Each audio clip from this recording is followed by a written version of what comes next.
ನಮಸ್ಕಾರ ವೀಕ್ಷಕರೇ.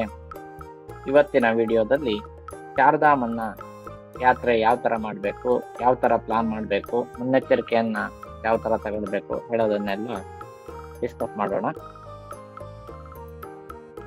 ಇಲ್ಲಿ ಇಷ್ಟು ಕಂಟೆಂಟನ್ನು ನಾನು ಕವರ್ ಮಾಡ್ತಾ ಇದ್ದೀನಿ. ಮೊದಲನೇದಾಗಿ ಚಾರ್ಧಾಮ್ ಯಾತ್ರೆ ಅಂದ್ರೆ ಏನು, ಯಾವ ಟೈಮಲ್ಲಿ ಚಾರ್ಧಾಮ್ ಯಾತ್ರೆಯನ್ನು ಮಾಡಬೇಕು, ಚಾರ್ಧಾಮ್ ಅಲ್ಲದೆ ಬೇರೆ ಬೇರೆ ಪ್ಲೇಸಸ್ಸನ್ನು ಏನೇನು ಕವರ್ ಮಾಡ್ಬೋದು, ಟ್ರಾವೆಲ್ ಮಾಡೋದು ಹೇಗೆ, ನೀವು ಬೆಂಗಳೂರಿಂದ ಋಷಿಕೇಶ್, ಹರಿದ್ವಾರ, ಅಲ್ಲಿಂದ ನೆಕ್ಸ್ಟ್ ಯಾವ ಥರ ಟ್ರಾವೆಲ್ ಮಾಡಬೇಕು, ಅದೇ ರೀತಿ ಟಿಪಿಕಲ್ ಇಟರ್ನರಿ ಯಾವ ಥರ ಇರುತ್ತೆ ಚಾರ್ಧಾಮ್ದು.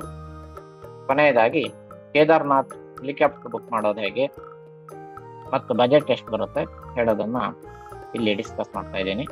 ಈ ವಿಡಿಯೋ ನಿಮಗೆ ಹೆಲ್ಪ್ ಆಗುತ್ತೆ ಅನ್ಕೊಂಡಿದ್ದೀನಿ. ಚಾನಲ್ನ ಸಬ್ಸ್ಕ್ರೈಬ್ ಮಾಡಿ, ಈ ವಿಡಿಯೋವನ್ನು ನಿಮ್ಮ ಫ್ರೆಂಡ್ಸ್ಗಳಿಗೆ ಶೇರ್ ಮಾಡಿ. ಫಸ್ಟ್ ಚಾರ್ಧಾಮ್ ಅಂದ್ರೆ ಅದನ್ನ ನೋಡೋಣ. ಚಾರ್ಧಾಮ್ ಅಂದ್ರೆ 4 ಪವಿತ್ರ ಕ್ಷೇತ್ರಗಳು. ಈ ಪವಿತ್ರ ಕ್ಷೇತ್ರಗಳು ಯಾವ್ದಪ್ಪ ಅಂದ್ರೆ ಯಮುನೋತ್ರಿ, ಗಂಗೋತ್ರಿ, ಕೇದಾರ್ನಾಥ್ ಮತ್ತು ಬದರಿನಾಥ್. ಈ 4 ಕ್ಷೇತ್ರಗಳನ್ನು ಇದೇ ಕ್ರಮವಾಗಿ ಒಂದು ಕಡೆಯಿಂದ ಒಂದು ಧಾಮಿಂದ ಮತ್ತೊಂದು ಧಾಮ್ಗೆ ಪ್ರಯಾಣ ಬೆಳೆಸಿ ಅಲ್ಲಿ ದೇವರನ್ನ ದರ್ಶನ ಮಾಡೋದೇ ಚಾರ್ಧಾಮ್ ಯಾತ್ರೆ ಅಂತ ಕರೀತಾರೆ. ನಾರ್ಮಲಿ 2 ರೀತಿ ಚಾರ್ಧಾಮ್ ಯಾತ್ರೆಯನ್ನ ನಾವು ಕಾಣ್ಬೋದು. ಒಂದು ಮೇನ್ ಚಾರ್ಧಾಮ್ ಯಾತ್ರೆ, ಅದರಲ್ಲಿ ಬದ್ರಿನಾಥ್, ಪುರಿ, ರಾಮೇಶ್ವರ, ದ್ವಾರಕಾ ಇದು ಬರುತ್ತೆ. ಇದನ್ನ ಮೇನ್ ಚಾರ್ಧಾಮ್ ಅಂತ ಕರೀತಾರೆ. ನಾನೀಗ ಹೇಳ್ತಾ ಇರೋದು ಉತ್ತರಾಖಂಡ್ ಸ್ಟೇಟ್ ಅಲ್ಲಿರೋ ಹಿಮಾಲಯದಲ್ಲಿರೋ ಚಾರ್ಧಾಮ್ನ, ಇದನ್ನ ಛೋಟಾ ಚಾರ್ಧಾಮ್ ಅಂತ ಕರೀತಾರೆ. ಈ ಚಾರ್ಧಾಮ್ ಮೊದಲೇ ಹೇಳಿದಂತೆ ಎಲ್ಲಿದೆ ಅಂದ್ರೆ ಉತ್ತರಾಖಂಡ್ ಸ್ಟೇಟ್ ಅಲ್ಲಿ ಬರುತ್ತೆ. 4 ಧಾಮ್ಗಳು ಹಿಮಾಲಯದ ಮಡಿದಲ್ಲೇ ಇದೆ. ಅಂದ್ರೆ ಗ್ರೇಟರ್ ಹಿಮಾಲಯ ಅಂದ್ರೆ ಯಾವತ್ತು ಹಿಮಾಚ್ಛಾದಿತ ಪ್ರದೇಶ ಇದೆಯಲ್ಲ, ಅದರ ಮಧ್ಯನೇ ಈ 4 ಧಾಮ್ಗಳು ಇದೆ. ಈ ಹೀಗಿರೋದ್ರಿಂದ ಈ ಚಾರ್ಧಾಮ್ ವರ್ಷದ 6 ತಿಂಗಳಲ್ಲಿ ಮಾತ್ರ ಓಪನ್ ಆಯ್ತು. ಇದನ್ನ ಉತ್ತರಾಖಂಡ್ ಮ್ಯಾಪ್ ಇದು. ಇದರಲ್ಲಿ ನೋಡಿದ್ರೆ ಚಾರ್ಧಾಮ್ ಬರೋದು ಈ higher Himalaya, high altitude place ಅಲ್ಲಿ. ಗಂಗೋತ್ರಿ, ಬದ್ರಿನಾಥ್, ಕೇದಾರ್ನಾಥ್ ಎಲ್ಲ ಹೈ ಆಲ್ಟಿಟ್ಯೂಡ್ ಏರಿಯಾದಲ್ಲಿ. Next best season two visit, ಯಾವ ಟೈಮು, ವರ್ಷದ ಯಾವ ಟೈಮು ಇದಕ್ಕೆ ಬೆಸ್ಟ್ ಆಗಿರುತ್ತೆ ಅಂತ ನೋಡೋಣ. ಈ ಯಾತ್ರೆಗೆ ಇಡೀ ಇಯರ್ ಅನ್ನ ಈ ತರ ಡಿವೈಡ್ ಮಾಡಿ ಇಟ್ಕೊಂಡಿದ್ದೀನಿ ನಾನು. ನವೆಂಬರ್ ಟು ಏಪ್ರಿಲ್ ಈ ಟೈಮಲ್ಲಿ ಏನಾಗಿರುತ್ತೆ ಅಂದ್ರೆ ವಿಂಟರ್, 6 ತಿಂಗಳು ಕ್ಲೋಸ್ ಆಗಿರುತ್ತೆ. ಯಾಕೆ ಕ್ಲೋಸ್ ಆಗಿರುತ್ತೆ? ಇದು ಹೈ ಆಲ್ಟಿಟ್ಯೂಡ್ ಏರಿಯಾದಲ್ಲಿ ಇರೋದ್ರಿಂದ, ಹೈ ಆಲ್ಟಿಟ್ಯೂಡ್ ಹಿಮಾಲಯದಲ್ಲಿರೋದ್ರಿಂದ ಬಹಳ ಹಿಮ ಬೀಳುತ್ತೆ, ಬಹಳ ಹಿಮಪಾತ ಆಗುತ್ತೆ. ಆದ್ರಿಂದ ಅಲ್ಲಿ ಮನುಷ್ಯರು ಹೋಗೋದೇ ಬಹಳ ಕಷ್ಟ. ಆದ್ರಿಂದ ಇದನ್ನು ಕ್ಲೋಸ್ ಮಾಡಿರ್ತೀವಿ. ನೆಕ್ಸ್ಟ್ 6 ತಿಂಗಳು ಸಮ್ಮರ್ ಅಂಡ್ ಬಿಟ್ ರೈನಿಂಗ್, ಈ ಸೀಸನ್ ಅಲ್ಲಿ ಚಾರ್ಧಾಮ್ ಓಪನ್ ಆಗುತ್ತೆ. ಅಂದ್ರೆ ಮೇ ಇಂದ ಆಲ್ಮೋಸ್ಟ್ ನವೆಂಬರ್ ವರೆಗೆ. ಎಕ್ಸಾಕ್ಟ್ಲಿ ಹೇಳ್ಬೇಕು ಅಂದ್ರೆ ಮೇನಲ್ಲಿ ಬರೋ ಅಕ್ಷತದಿಗೆ ದಿನದಿಂದ ದೇವಸ್ಥಾನ ಹೆಚ್ಚು ಕಡಿಮೆ ಓಪನ್ ಮಾಡ್ತಾರೆ. ನೆಕ್ಸ್ಟ್ ದೀಪಾವಳಿ ಮರುದಿನ ನವೆಂಬರ್ ಫಸ್ಟ್ ವೀಕ್ ಅಥವಾ ಸೆಕೆಂಡ್ ವೀಕ್ ಅಲ್ಲಿ ದೀಪಾವಳಿ ಬರುತ್ತೆ. ಆವಾಗ ದೀಪಾವಳಿ ಪೂಜೆ ಮಾಡಿ ಚಾರ್ಧಾಮ್ನ ಮುಚ್ಚುತ್ತಾರೆ. ಇದರಲ್ಲಿ ಮೇ ಟು ಜೂನ್ ಈ ಟೈಮ್ ಇದೆ ಪೀಕ್ ಸೀಸನ್. ಅಂದ್ರೆ ಇಲ್ಲಿ ವೆದರ್ ಬಹಳ ಚೆನ್ನಾಗಿರುತ್ತೆ. ಆದ್ರಿಂದ ಹೆಚ್ಚಿನ ಜನ, ಮತ್ತೆ ಇದು ವೆಕೇಶನ್ ಟೈಮ್, ಮಕ್ಕಳಿಗೆಲ್ಲ ವೆಕೇಶನ್ ಟೈಮ್ ಆಗಿರೋದ್ರಿಂದ ಹೆಚ್ಚಿನ ಜನ ಇಲ್ಲಿ ವಿಸಿಟ್ ಮಾಡೋದಕ್ಕೆ ಟ್ರೈ ಮಾಡ್ತಾರೆ.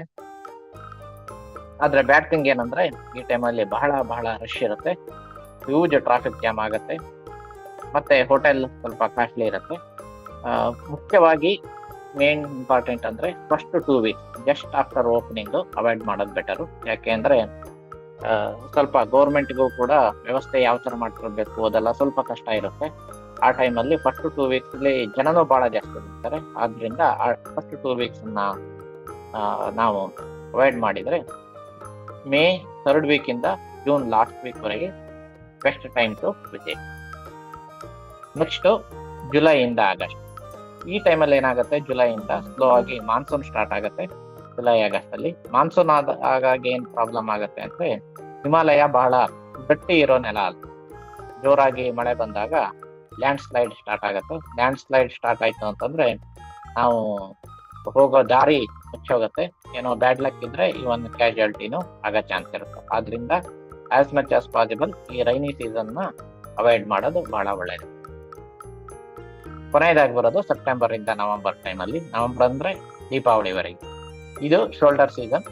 ಈ ಟೈಮಲ್ಲಿ ಮಳೆ ಇರೋದಿಲ್ಲ, ಆದ್ರೆ ಬಹಳ ಚಳಿ ಇರುತ್ತೆ. ಇವನ್ ಯಂಗ್ ಪೀಪಲ್ ಈ ಟೈಮಲ್ಲಿ ಟ್ರಾವೆಲ್ ಮಾಡೋದು ಓಕೆ, ಏನು ಪ್ರಾಬ್ಲಮ್ ಆಗಲ್ಲ. ಆದ್ರೆ ಓಲ್ಡ್ ಏಜ್ ಪೀಪಲ್ಗೆ ಏನಾಗುತ್ತೆ, ಇಲ್ಲಿ ಕೋಲ್ಡ್ ಸ್ವಲ್ಪ ಇದರಿಂದ ಸ್ವಲ್ಪ ಕಷ್ಟ ಪಡ್ಬೇಕಾಗುತ್ತೆ.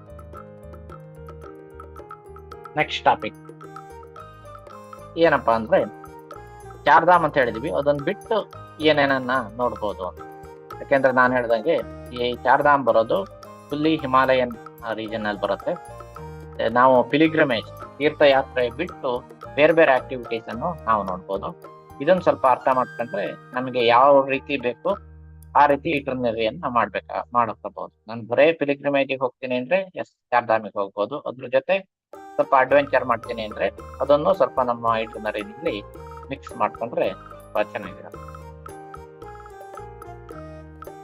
ಈ ತರವಾಗಿ ನಾವು ನೋಡ್ಬೋದು. ಮೊದಲನೇದಾಗಿ ಪಿಲಿಗ್ರಿಮೇಜ್ ಪಾಯಿಂಟ್ ಆಫ್ ಇಂದ ನೋಡೋದಾದ್ರೆ ಇಲ್ಲಿ ಮೇನ್ ಥಿಂಗ್ ಅಂದ್ರೆ ಚಾರ್ಧಾಮ್, ಅದ್ರ ಜೊತೆ ಪಂಚಪ್ರಯಾಗ್ ಅಂತ ಬರುತ್ತೆ. ಪ್ರಯಾಗ್ ಅಂದ್ರೆ ಸಂಗಮ. ಸಂಗಮ ಅಂದ್ರೆ ಎರಡು ನದಿಗಳು ಸೇರೋ ಜಾಗ. ಇದು ಆನ್ ದ ವೇನಲ್ಲೇ ನಾವು ನೋಡ್ಕೊಂಡು ಬರ್ಬೋದು. ಅದರ ಜೊತೆ ಕೆಲವೊಂದು ಸುಮಾರು ದೇವಸ್ಥಾನಗಳು ಬರುತ್ತೆ.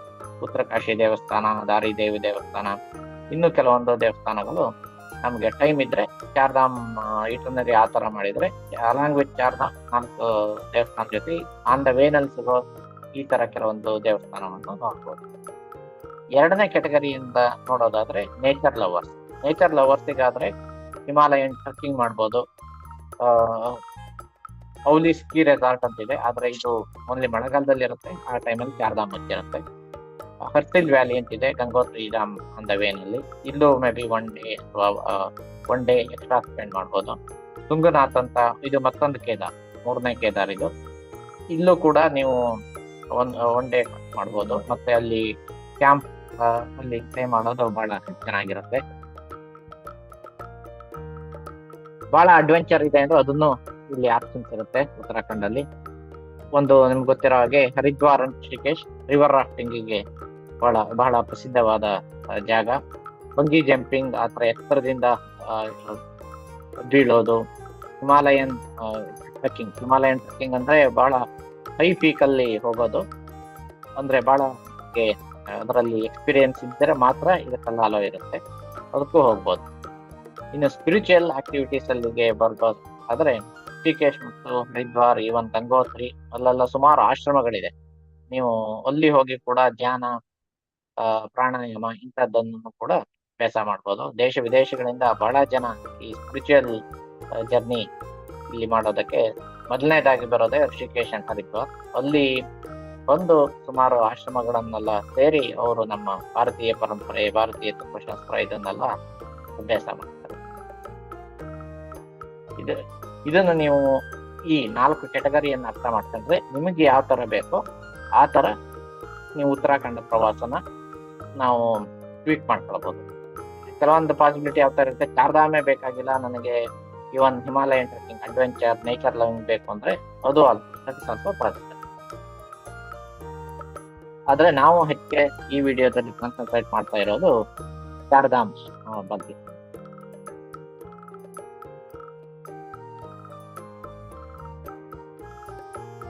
ಓಕೆ, ಟ್ರಾನ್ಸ್ಪೋರ್ಟೇಶನ್ ಯಾವ ತರ ಮಾಡ್ಬೇಕು ಚಾರ್ಧಾಮಕ್ಕೆ ಹೋಗೋದಾದ್ರೆ ಹೇಳೋದನ್ನ ಇಲ್ಲಿ ಡಿಸ್ಕಸ್ ಮಾಡೋಣ. ನಾವು ಬೆಂಗಳೂರಿಂದ ತಗೊಳ್ಬೋದು ಯಾವ ತರ ಟ್ರಾವೆಲ್ ಮಾಡ್ಬೇಕು ಅಂತ. ಯಾಕೆಂದ್ರೆ ನಾವು ಹೆಚ್ಚಾಗಿರೋದು ಬೆಂಗಳೂರು ಅಥವಾ ಕರ್ನಾಟಕದ ಯಾವುದೇ ಒಂದು ಮೂಲೆಯಿಂದ. ಓಕೆ, ನಾವು ಬೆಂಗಳೂರಿಂದ ಮೊದಲು ಹೋಗ್ಬೇಕಾಗಿರೋದು ಡೆಹ್ರಾಡೂನ್ ಅಥವಾ ಡೆಲ್ಲಿ. ಇಲ್ಲಿ ನಾವು ಟ್ರೈನಲ್ಲಿ ಹೋಗೋದು ಸ್ವಲ್ಪ ಕಷ್ಟ ಆಗುತ್ತೆ, ಅಂದ್ರೆ ಸುಮಾರು ದಿನ ಬೇಕಾಗುತ್ತೆ. ಇದು ಸ್ವಲ್ಪ ಪ್ರಾಬ್ಲಮ್. ಆದ್ರಿಂದ flight is A better choice. 2 possibility ಇದೆ, ಒಂದು ಡೆಹ್ರಾಡೂನ್ ಮತ್ತೊಂದು ಡೆಲ್ಲಿ. Better option Dehradun. ಯಾಕೆಂದ್ರೆ ಡೆಹ್ರಾಡೂನ್ ಇಂದ ಋಷಿಕೇಶ್ ಕೇವಲ 40 ಕಿಲೋಮೀಟರ್. ಬರೀ ಡೆಲ್ಲಿಗೆ ಹೋದ್ರೆ ಪ್ರಾಬ್ಲಮ್ ಏನಾಗುತ್ತೆ, ಡೆಲ್ಲಿಯಿಂದ ಮತ್ತೆ ಋಷಿಕೇಶ್ ಅಥವಾ ಹರಿದ್ವಾರಕ್ಕೆ ಹೋಗ್ಬೇಕು. ಇಲ್ಲಿಂದ ಟ್ರೈನಿಗೆ ಹೋಗೋದು ಸ್ವಲ್ಪ ಡಿಫಿಕಲ್ಟ್, ಯಾಕೆಂದ್ರೆ ಒಂದು ರಿಸರ್ವೇಶನ್ ಇದ್ರಲ್ಲಿ ಯಾರು ನಿಮ್ಮನ್ನು ಕೇಳೋದಿಲ್ಲ. ಅದೇ ಇಲ್ಲಾಂದ್ರೆ ಕಾರಲ್ಲಿ ಹೋಗ್ಬೇಕು. ಕಾರಲ್ಲಿ ಹೋದ್ರೆ ಟ್ರಾಫಿಕ್ ಜಾಮು ಇಂಥದ್ದೆಲ್ಲ ಆಗ್ತಾ ಇರುತ್ತೆ. ನಾವು ಡೆಲ್ಲಿಗೆ ಹೋಗಿ ಹಾಗೆ ಹೋದ್ವಿ. ಆದ್ರೆ ನಮ್ಗನ್ಸಿದ್ದು ಏನಂದ್ರೆ ಡೆಹ್ರಾಡೂನ್ ಬಂದಿದ್ರೆ ಬಹಳ ಬೆಸ್ಟ್ ಆಗ್ತಿತ್ತು ಅಂತ. ಬೆಂಗಳೂರಿಂದ ಡೆಹ್ರಾಡೂನಿಗೆ ಬನ್ನಿ. ಅಲ್ಲಿಂದ ನೆಕ್ಸ್ಟ್ ನೀವು ಎಲ್ಲಿಗೆ ಬರ್ಬೇಕು? Haridwar or Rishikesh. Haridwar Rishikesh is a gateway ಚಾರ್ಧಾಮ್ಗೆ. ಇಲ್ಲಿಂದನೇ ನಿಜವಾಗಿ ಸ್ಟಾರ್ಟ್ ಆಗೋದು ಚಾರ್ಧಾಮ್ ಯಾತ್ರೆ. ಹರಿದ್ವಾರ್ ಋಷಿಕೇಶ್ ಅಲ್ಲಿ ಗಂಗಾ ಸ್ನಾನ ಮಾಡಿ ಇಲ್ಲಿಂದ ನಮ್ಮ ಅಫಿಷಿಯಲಿ ಚಾರ್ಧಾಮ್ ಯಾತ್ರೆ ಸ್ಟಾರ್ಟ್ ಆಗುತ್ತೆ. ಡೆಹ್ರಾಡೂನಿಂದ ಋಷಿಕೇಶ್ 40 ಕಿಲೋಮೀಟರ್ ಇದರಿಂದ ಬಹಳ ಈಸಿ ಬರೋದು. ಋಷಿಕೇಶ್ ಇಂದ ನೆಕ್ಸ್ಟ್ ಚಾರ್ಧಾಮ್ಗೆ ಹೋಗಿ ಬರ್ಬೇಕು. ಇದಕ್ಕೆ ನಾವು ಎಷ್ಟು ಜನ ಇದ್ದೇವೆ ಹೇಳೋದ್ರ ಮೇಲ್ಗಡೆ ವೆಹಿಕಲ್ ಅನ್ನ ಚೂಸ್ ಮಾಡ್ಬೇಕಾಗುತ್ತೆ. ಒಂದು ಫ್ಯಾಮಿಲಿ ಎಷ್ಟೇ ಜನ ಇದ್ರೆ ಮೇ ಬಿ ಕಾರ್ ಏನಕ್ಕಾಗತ್ತೆ. ಅದೇ 10-12 ಜನ ಇದ್ರೆ ಟೆಂಪೋ ಟ್ರಾವೆಲರ್ ಬೆಟರ್ ಆಪ್ಷನ್.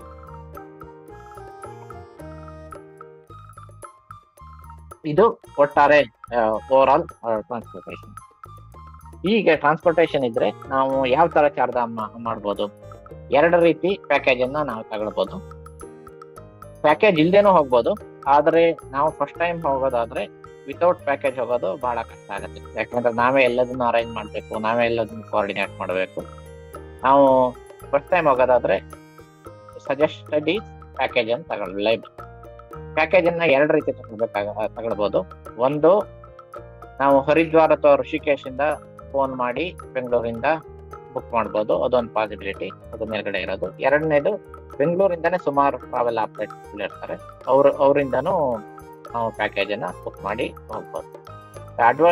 ಏನ್ ಅಡ್ವಾಂಟೇಜ್ ಡಿಸ್ಅಡ್ವಾಂಟೇಜ್ ಅಂದ್ರೆ, ಫಸ್ಟ್ ನಾವು ಉತ್ತರಾಖಂಡ್ ಅಲ್ಲಿ ಫೋನ್ ಮಾಡಿ ಹರಿದ್ವಾರ್ ಅಥವಾ ಋಷಿಕೇಶ್ ಅಲ್ಲಿ ಪ್ಯಾಕೇಜ್ ಮಾಡೋದು ಹೇಗೆ ಮಾಡಿದ್ರೆ ಏನು ಅನುಕೂಲ ಅಂದ್ರೆ, ಈ ಟ್ರಾವೆಲ್ ಇದೆಯಲ್ಲ ಅವ್ರದ್ದು, ನಾವು ಅದನ್ನ ಒಂಥರ ಕಸ್ಟಮೈಸ್ ಮಾಡ್ಬೋದು. ನಮ್ಗೆ 2 ಧಾಮ್ ಬೇಕು ಅಥವಾ 2 ಧಾಮ್ ಸಾಕು, ಕೆಲವೊಂದ್ ಕಡೆ ಸ್ವಲ್ಪ ನೇಚರ್ ರಿಲೇಟೆಡ್ ಪ್ಲೇಸ್ ಅನ್ನ ಕವರ್ ಮಾಡ್ಬೇಕು. ಇದನ್ನ ಈ ತರ ಕಸ್ಟಮೈಸ್ ಕೋಲಿಟ್ರಿನರಿನ ಈಸಿಯಾಗಿ ಕಸ್ಟಮೈಸ್ ಮಾಡೋದಕ್ಕೆ ಬರುತ್ತೆ.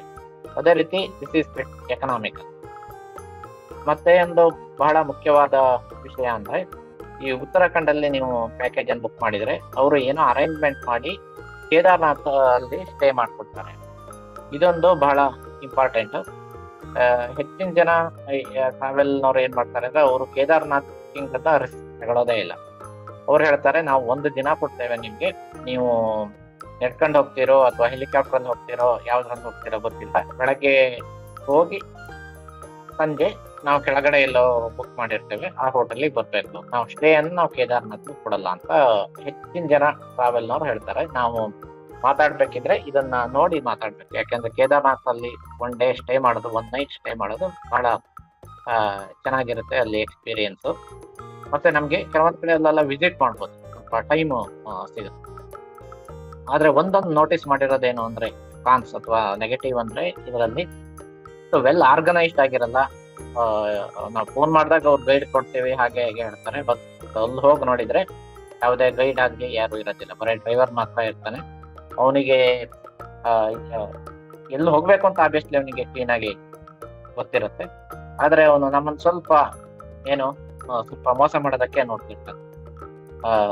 ಸ್ವಲ್ಪ ನಾವು ಟ್ರಾವೆಲ್ ಆಫೀಸ್ ಜೊತೆ ನಾವೇ ಸ್ವಲ್ಪ ಕೋಆರ್ಡಿನೇಟ್ ಮಾಡ್ಕೊಂಡು ಸ್ವಲ್ಪ ನೋಡ್ತಾ ಇರ್ಬೇಕು.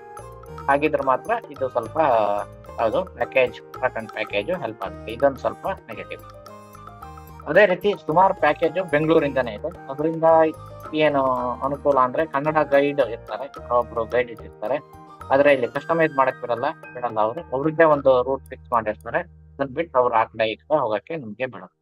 ಅಡ್ವಾಂಟೇಜ್ ಮತ್ತೊಂದು ಏನಂದ್ರೆ, ಸೌತ್ ಇಂಡಿಯನ್ ಫುಡ್ ಕೊಡ್ತಾರೆ. ಸ್ವಲ್ಪ ವೆಲ್ ಆರ್ಗನೈಸ್ ಆಗಿರುತ್ತೆ. ನೀವು ಕೂತ್ಕೊಂಡ್ರೆ ಸಾಕು, ಅವ್ರು ಎಲ್ಲಾ ಕಡೆ ಕರ್ಕೊಂಡೋಗಿ ಅಕಾರ್ಡಿಂಗ್ ಟು ದೇರ್ ಇಟ್ಟಾರೆ. ನೆಗೆಟಿವ್ ಅದೇ ಹೇಳಿದಾಗ ಕಸ್ಟಮೈಸ್ ಮಾಡಕ್ ಬರಲ್ಲ, ಬಟ್ ಸ್ವಲ್ಪ ಕಾಸ್ಟ್ಲಿ ಇರುತ್ತೆ. ಯಾಕೆ ಗೊತ್ತಿಲ್ಲ, ಅವ್ರು ಬೆಂಗಳೂರಿಂದ ಸ್ಟಾರ್ಟ್ ಆಗಿರ್ಬೋದು. ಅಂದ್ರೆ ಸ್ವಲ್ಪ ಕನ್ಸಿಡರಬಲ್ ಡಿಫ್ರೆನ್ಸ್ ನಾವು ನೋಡ್ಬೋದು. Package from Uttarakhand to package from Bengaluru. ಮತ್ತೆ ಕೇದಾರ್ನಾಥ್ ಅಲ್ಲಿ ಸ್ಟೇ ಮಾಡೋದಕ್ಕೆ ಮೇನ್ ಆಗಿ ಇದನ್ನೆಲ್ಲ ನೋಡಿದ್ರೆ ಅಟ್ಲೀಸ್ಟ್ ನನ್ನ ಪರ್ಸನಲ್ ಒಪಿನಿಯನ್ ಏನಂದ್ರೆ package from Uttarakhand is much better in most point.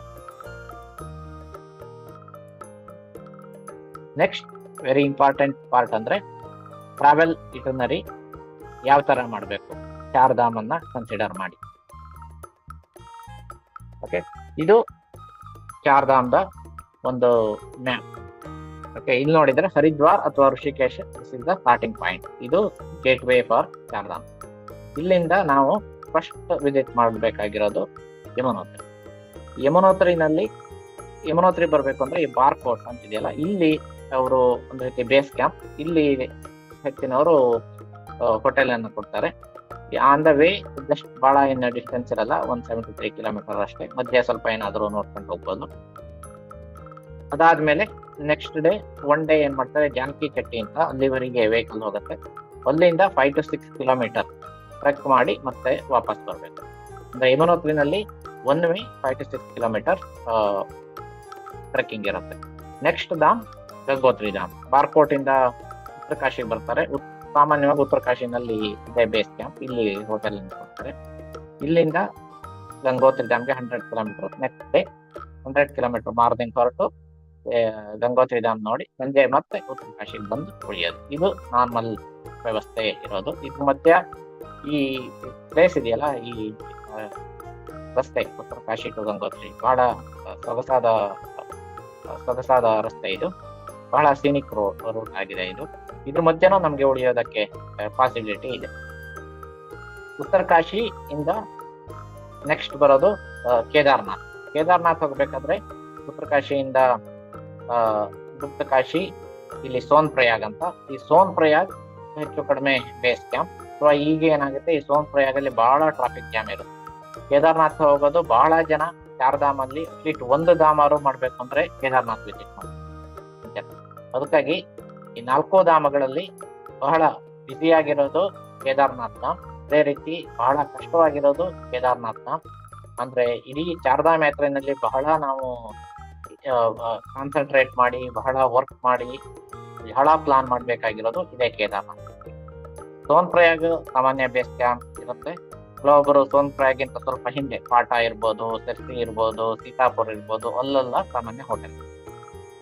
ಅಲ್ಲಿ ಬಂದು ಸ್ಟೇ ಮಾಡಿ ಬೆಳಗ್ಗೆ ಬೇಗ ಎದ್ದು ಸೋನ್ ಪ್ರಯಾಗಿಂದ ಗೌರಿಕುಂಡ್ವರೆಗೆ ನಾವು ವೆಹಿಕಲ್ ವರೆಗೆ ಹೋಗ್ಬೋದು. ಶೇರ್ಡ್ ಅಲ್ಲಿ ಹೋಗ್ಬೋದು. ಗೌರಿಕುಂಡಿಂದ ಕೇದಾರ್ನಾಥ್ ಧಾಮ್ ಇದು 22 ಕಿಲೋಮೀಟರ್ ಒನ್ ವೇ ಟ್ರಾಕ್. ಬಹಳ ಮೇಲ್ಗಡೆ ಸ್ಟೀಪಲ್ಲಿ ಹತ್ಕೊಂಡು ಹೋಗಿ ಅಲ್ಲಿಂದ ದೇವಸ್ಥಾನ ನೋಡಿ ವಾಪಸ್ ಬರ್ಬೇಕು. ಇದು around 20 kilometre, 20 to 22 kilometre one way track. ಇದು ಥರ್ಡ್ ಧಾಮ್. ಅದೇ ರೀತಿ ಫೋರ್ತ್ ಧಾಮ್ ಯಾವುದು, ಬದ್ರಿನಾಥ್ ಧಾಮ್. ಇಲ್ಲಿಂದ ಪಿಪಾಲ್ಕೋಟಿ, ಜೋಶಿಮಠ್ ಆದ್ಮೇಲೆ ಬದರಿಕಾಶಿ. ಇಲ್ಲಿ ಬದ್ರಿನಾಥ್ ಧಾಮ್ ವರೆಗೂ ವೆಹಿಕಲ್ ಹೋಗುತ್ತೆ. ಬದ್ರಿನಾಥ್ ಧಾಮ್ ಅಲ್ಲಿ ದೇವರ ದರ್ಶನ ಮಾಡಿ ಇದು ಕೊನೆ ಧಾಮಿಂದ ವಾಪಸ್ ಇದೇ ರುದ್ರಪ್ರಯಾಗ್ ಮೂಲಕ ಹರಿದ್ವಾರ ಬರ್ಬೋದು. ಈ ಆನ್ ದ ವೇ ಬದ್ರಿನಾಥ್ ಇಂದ ಬರ್ತಾ ನಮಗೆ 5 ಸಂಗಮಗಳು ಸಿಗುತ್ತೆ. ಇಲ್ಲಿಂದನೇ ಗಂಗಾ ನದಿ ಉಗಮ ಆಗುತ್ತೆ. ಅದನ್ನು ನೋಡ್ಕೊಂಡು ನಾವು ಹರಿದ್ವಾರಕ್ಕೆ ಬರ್ಬೋದು. ಇದು ಚಾರ್ಧಾಮ್. ಇಲ್ಲಿ ಮುಖ್ಯವಾಗಿರೋದು ಅಂದ್ರೆ ಟ್ರೆಕ್ಕಿಂಗ್ ಮಾಡೋದು 2. ಒಂದು 5 to 6 kilometer one way Yamunotri ಧಾಮ್ಗೆ, ಮತ್ತೊಂದು 22 ಕಿಲೋಮೀಟರ್ ಕೇದಾರ್ನಾಥ್. ಇವೆರಡು ಸ್ವಲ್ಪ ಕನ್ಸಿಡರ್ ಮಾಡ್ತೀವಿ. ಅಂದ್ರೆ ನಾವು ಯಾವ ತರ ಇಟರ್ನರಿ ಮಾಡಬೇಕು ಹೇಳೋದು ನಮ್ಮ ಡಿಪೆಂಡ್ ಆಗಿರೋದು. ನಾನು ಕೇವಲ 3 ಧಾಮ್ ಮಾತ್ರ ಮಾಡ್ತೀವಿ. ನಾವು ವಿಸಿಟ್ ಮಾಡಿದ್ದು ಓನ್ಲಿ 3 ಧಾಮ್ಗಳನ್ನು ಮಾತ್ರ, ಯಮುನೋತ್ರಿ ಮಾಡಿರ್ಲಿಲ್ಲ. ಅದೇ ತರ ನಿಮ್ಗೆ ಇಷ್ಟ ಬಂದಂಗೆ ಮಾಡ್ಬೋದು. ನನ್ನ ಪರ್ಸನಲ್ ಒಪಿನಿಯನ್ ಅಂದ್ರೆ ಇವನ್ ಗಂಗೋತ್ರಿ ಧಾಮ್ ಬಹಳ ಚೆನ್ನಾಗಿದೆ. ದೇವಸ್ಥಾನಕ್ಕಿಂತ ಈ ರೂಟ್ ಇದೆಯಲ್ಲ, ಕಾಶಿ ಟು ಗಂಗೋತ್ರಿ, ಕೇದಾರ್ನಾಥ್ ಅಂತೂ ಮಿಸ್ ಮಾಡ್ಲೇಬಾರ್ದು. ಇವನ್ ಬದ್ರಿನಾಥ್ ಮಿಸ್ ಮಾಡಿ. ಇದಿಷ್ಟು ಮ್ಯಾಪ್ ಇಂದ ನಾವು ಚಾರ್ಧಾಮ್ ಅನ್ನ ನೋಡೋದು. ನೆಕ್ಸ್ಟ್ ಟಿಪಿಕಲ್ ಇಟರ್ನರಿ ಯಾವ ತರ ಇರುತ್ತೆ ಅಂತ ನಾನು ಇದರಲ್ಲಿ 4 ಧಾಮ್ ಅನ್ನು ಕನ್ಸಿಡರ್ ಮಾಡಿದ್ದೀನಿ. ಫಸ್ಟ್ 5 days ಈ ತರ ಮಾಡ್ಬೋದು. ನಾವು ಬೆಂಗಳೂರಿಂದ ಮಾಡೋದಾದ್ರೆ ಮೊದಲನೇ ದಿನ ಮೇಜರ್ ಲೈಟ್ ಜರ್ನಿ ಇರುತ್ತೆ. Dehradun is A best option. Delhi ಅಷ್ಟು ಬೆಸ್ಟ್ ಆಪ್ಷನ್ ಅಲ್ಲ. ಅಲ್ಲಿಂದ ನಾವು ಡೆಹ್ರಾಡೂನ್ ಇಂದ ಹೊರಟ್ರೆ ನಾವು ಸ್ಟೇ ಎಲ್ಲಿ ಮಾಡ್ಬೇಕು ಅಂತ ಹೆಚ್ಚು ಕಮ್ಮಿ ನಾವು ಋಷಿಕೇಶಲ್ಲಿ ಮಾಡ್ಬೇಕು. ಋಷಿಕೇಶಲ್ಲಿ ನಾವು ಸಂಜೆನೆ ಹೋಗಿದ್ರೆ ಒಂದು ಅರೌಂಡ್ 5:30 ಹೋಗಿದ್ರೆ ಗಂಗಾರತಿಯನ್ನ ನಾವು ಋಷಿಕೇಶಲ್ಲಿ ನೋಡ್ಬೋದು ಈವ್ನಿಂಗ್. ನೆಕ್ಸ್ಟ್ ಡೇ ಅಫಿಷಿಯಲಿ ನಮ್ಮ ಚಾರ್ಧಾಮ ಯಾತ್ರೆ ಸ್ಟಾರ್ಟ್ ಆಗುತ್ತೆ. ಇಲ್ಲಿಂದ ನಾವು ಸ್ಟೇ ಮಾಡೋದು ಬಾರ್ಕೋಟ್ ಅಂತ ಯಮುನೋತ್ರಿಗೆ ಹೋಗೋದಲ್ಲಿ. ಆದ್ರೆ ಬಹಳ ದೂರ ಏನಿಲ್ಲ, ಇದು ಎಷ್ಟು ಲೆಸ್ ದನ್ 100 ಕಿಲೋಮೀಟರ್ ಇದೆ. ಆದ್ರಿಂದ ಸ್ವಲ್ಪ ಋಷಿಕೇಶಲ್ಲಿ ರೌಂಡ್ ಹಾಕಿ ರಾಮ್ ಜೂಲಾ, ಲಕ್ಷ್ಮಣ್ ಜೂಲಾ ಕೆಲವೊಂದು ಆಶ್ರಮ ಇದೆ, ಅದನ್ನ ಹಾಫ್ ಡೇ ಅಥವಾ ಟಿಲ್ 11-11:30 ವರೆಗೆ ಬೆಳಗ್ಗೆ ಎದ್ದು ಬೇಗ ರೌಂಡ್ ಹಾಕಿ ಆಮೇಲೆ ಬಾರ್ಕೋಟ್ಗೆ ಟ್ರಾವೆಲ್ ಮಾಡಿ. ಬಾರ್ಕೋಟ್ ಅಲ್ಲಿ ನಾರ್ಮಲಿ ಅಲ್ಲಿ ಸ್ಟೇ ಕೊಡ್ತಾರೆ, ಯಾಕೆಂದ್ರೆ ಅಲ್ಲಿ ಸುಮಾರು ಹೋಟೆಲ್ಗಳು ಬೇರೆ. ಮತ್ತೊಂದು ಮುಖ್ಯ ಅಂದ್ರೆ ಈ ಪ್ಯಾಕೇಜ್ ಅಲ್ಲಿ ಎರಡು ಮೂರು ರೀತಿ ಅವರು ಆಪ್ಷನ್ ಅನ್ನು ಕೊಡ್ತಾರೆ ಹೋಟೆಲ್ಗೆ. ಮೇಜರ್ ಅಂದ್ರೆ ಇಲ್ಲಿ 5 ಸ್ಟಾರ್ ಹೋಟೆಲ್ ಅಂತದ್ದು ಯಾವುದೇ ಹೋಟೆಲ್ಗಳು ಇರೋದಿಲ್ಲ. ಇಲ್ಲಿ ಸಿಗೋದು ನಾರ್ಮಲ್ ಹೋಟೆಲ್ ಸಿಗುತ್ತೆ, ಬಟ್ ಪ್ರಾಪರ್ ನಮ್ಗೆ ಎಷ್ಟು ಬೇಕೋ ಅಷ್ಟಿರುತ್ತೆ. ಅಂದ್ರೆ ಕ್ಲೀನ್ಲಿನೆಸ್ ಮತ್ತೆ ಮಲಗೋದಕ್ಕೆ ವ್ಯವಸ್ಥೆ ಅದು ಚೆನ್ನಾಗೇ ಇರುತ್ತೆ. ಇದು ಇಂಪಾರ್ಟೆಂಟ್, ಅದು ನಮ್ಮ ಪ್ಯಾಕೇಜ್ ಅಲ್ಲಿ ನೋಡ್ಬೇಕಾದ್ರೆ. ಅದು ಯಾವುದೇ ಆಗಲಿ, ನೀವು ಬೆಂಗಳೂರಿಂದ ಬುಕ್ ಮಾಡಿ ಅಥವಾ ನೀವು ಉತ್ತರಾಖಂಡಿಂದ ಪ್ಯಾಕೇಜ್ ಅನ್ನು ಬುಕ್ ಮಾಡಿ ಒಂದೇ ತರ ಹೋಟೆಲ್ ಸಿಗೋದು. ಇದು ಸೆಕೆಂಡ್ ಡೇ ಬಾರ್ಕೋಟ್ ಅಲ್ಲಿ ಸ್ಟೇ ಮಾಡೋದು. ಥರ್ಡ್ ಡೇ ಯಮುನೋತ್ರಿಗೆ ವಿಸಿಟ್ ಇರುತ್ತೆ. ಬಾರ್ಕೋಟ್ ಇಂದ ಹನುಮಾನ್ ಚೆಟ್ಟಿ ಅಲ್ಲಿಗೆ ವೆಹಿಕಲ್ ವರೆಗೆ ಹೋಗ್ಬೋದು. ಆಮೇಲೆ 6 ಕಿಲೋಮೀಟರ್ ತಕ್ಕ ಹೋಗಿ ಅಲ್ಲಿ ಯಾಕೆಂದ್ರೆ ಜೂನ್ ಅಥವಾ ಮೇ ಅಲ್ಲಿ ಹೋದ್ರೆ ಸುಮಾರು ರಶ್ ಇರುತ್ತೆ. ನೀವು ಕ್ಯೂ ಅಲ್ಲಿ ನಿಂತು ದರ್ಶನ ಮಾಡಿ ಮತ್ತೆ ವಾಪಸ್ ಹನುಮಾನ್ ಚೆಟ್ಟಿಗೆ ಬಂದು ಮತ್ತೆ ಸ್ಟೇ ಮಾಡೋದು ಬಾರ್ಕೋಟ್ ಅಲ್ಲಿ. ಇದು ಥರ್ಡ್ ಡೇ. ಅಂದ್ರೆ ಥರ್ಡ್ ಡೇಗೆ ನಿಮ್ಗೆ 3 ಧಾಮಲ್ಲಿ ಮೊದಲನೇ ಧಾಮ ಯಮುನೋತ್ರಿ ಮುಗಿದೋಗಿರುತ್ತೆ. ಫೋರ್ತ್ ಡೇ ಹೇಗಿರುತ್ತೆ, ಬಾರ್ಕೋಟ್ ಇಂದ ಉತ್ತರ ಕಾಶಿ. ಇದು ಬಹಳ ಡಿಸ್ಟೆನ್ಸ್ ಇರಲ್ಲ, ಆದ್ರಿಂದ ಏನ್ ಹೇಳ್ಬೇಕು ಅಂದ್ರೆ ನೀವು ಕಸ್ಟಮೈಸ್ ಯಾವ ತರ ಮಾಡ್ಬೇಕು ಅಂದ್ರೆ ಡ್ರೈವ್ ಟಿಲ್ ಹರ್ಸಿಲ್ ವರೆಗೂ ಡ್ರೈವ್ ಮಾಡಿ ಅಲ್ಲಿ ಸ್ಟೇ ಮಾಡಿದ್ರೆ. ಹರ್ಸಿಲ್ ಹೇಳೋದು ಒಂದು ಸಣ್ಣ ಹಳ್ಳಿ, ಹಿಮಾಲಯನ್ ಹಳ್ಳಿ. ಇದು ಹಿಮಾಲಯ ಅಲ್ಲಿ ಹಳ್ಳಿ ಯಾವ ತರ ಜನ ವಾಸ ಮಾಡ್ತಾರೆ ಇಂಥದ್ದನ್ನೆಲ್ಲ ನೋಡ್ಬೋದು. ನೀವು ಬಾರ್ಕೋಟ್ ಇಂದ ಉತ್ತರ ಕಾಶಿ ಜಸ್ಟ್ 50 ಕಿಲೋಮೀಟರ್ ಏನೋ ಇರುತ್ತೆ. ಅದಕ್ಕಿಂತ ಅಲ್ಲಿ ಸ್ಟೇ ಮಾಡೋ ಬಂದು ಹರ್ಸಿಲ್ಗೆ ಬಂದು ಸ್ಟೇ ಮಾಡ್ಬೋದು, ಅಥವಾ ಯಾರಿಗೊತ್ತು ನೀವು ಉತ್ತರ ಕಾಶಿನಲ್ಲೇ ಸ್ಟೇ ಮಾಡ್ಬೋದು. ಉತ್ತರ ಕಾಶಿನಲ್ಲೇ ಸ್ಟೇ ಮಾಡಿದ್ರೆ ಉತ್ತರ ಕಾಶಿನಲ್ಲೂ ಕೂಡ ಒಂದು ದೇವಸ್ಥಾನ ಇದೆ, ವಿಶ್ವನಾಥ ದೇವಸ್ಥಾನ ಇದೆ. ಉತ್ತರ ಕಾಶಿನಲ್ಲೂ ನೀವು ಗಂಗಾರತಿ ನೋಡ್ಬೋದು. ಇಲ್ಲಿ ಭಾಗೀರಥಿ ನದಿ, ಗಂಗೋತ್ರಿಯಿಂದ ಬರೋ ನದಿ, ಇಲ್ಲಿ ಸ್ವಲ್ಪ ರೌಂಡ್ ಹೊಡಿಬೋದು, ಅದು ಬಹಳ ಚೆನ್ನಾಗಿ. ಮತ್ 5th ಡೇ ಬರೋದು ನಾವು ಸ್ಟೇ ಬರೋದು ಮೇನ್ ಆಕ್ಟಿವಿಟಿ ಅಂದ್ರೆ ಗಂಗೋತ್ರಿ ಡ್ಯಾಮ್ ಇದೆ. ಉತ್ತರ ಕಾಶಿನಲ್ಲಿ ಸ್ಟೇ ಮಾಡಿದ್ರೆ 100 ಕಿಲೋಮೀಟರ್. ಆದ್ರೆ 100 ಕಿಲೋಮೀಟರ್ ಇದ್ರು ನಾವು ಹೋಗೋದಕ್ಕೆ ಒಂದು 4-5 ಅವರ್ಸ್ ಬೇಕಾಗುತ್ತೆ. ಕಾರಣ ಏನಂದ್ರೆ ಬಹಳ ಕಿರುದಾದ ರಸ್ತೆ, very ghat section. Gangotri dam visit and may be ಅದ್ರ ಗಂಗೋತ್ರಿ ಡ್ಯಾಮ್ ಜೊತೆ ಕೆಲವೊಂದು ರಕ್ತಾಂಗಲಿ ಅಂತ ಒಂದು ಪ್ಲೇಸ್ ಇದೆ, ಅಲ್ಲಿ ವಿಸಿಟ್ ಮಾಡ್ಬೋದು. ಅಂಗನಾನಿ ಅಂತಿದೆ ಆನ್ ದ ವೇ. ಅದು ಅಲ್ಲಿ ಸ್ವಲ್ಪ ನಿಲ್ಸ್ಕೊಂಡು ವಿಸಿಟ್ ಮಾಡಿ ಮತ್ತೆ ಉತ್ತರ ಕಾಶಿಗೆ ಬಂದು ಸ್ಟೇ ಮಾಡಿ. ಇದಿಷ್ಟು ಫಸ್ಟ್ 5 ಡೇಸ್ ಆಗಿರುತ್ತೆ. ಅಂದ್ರೆ ಫಸ್ಟ್ 5 ಡೇಸ್ ಅಲ್ಲಿ 4 ಧಾಮಲ್ಲಿ 2 ಧಾಮನ್ನು ಕವರ್ ಮಾಡಿದೆ.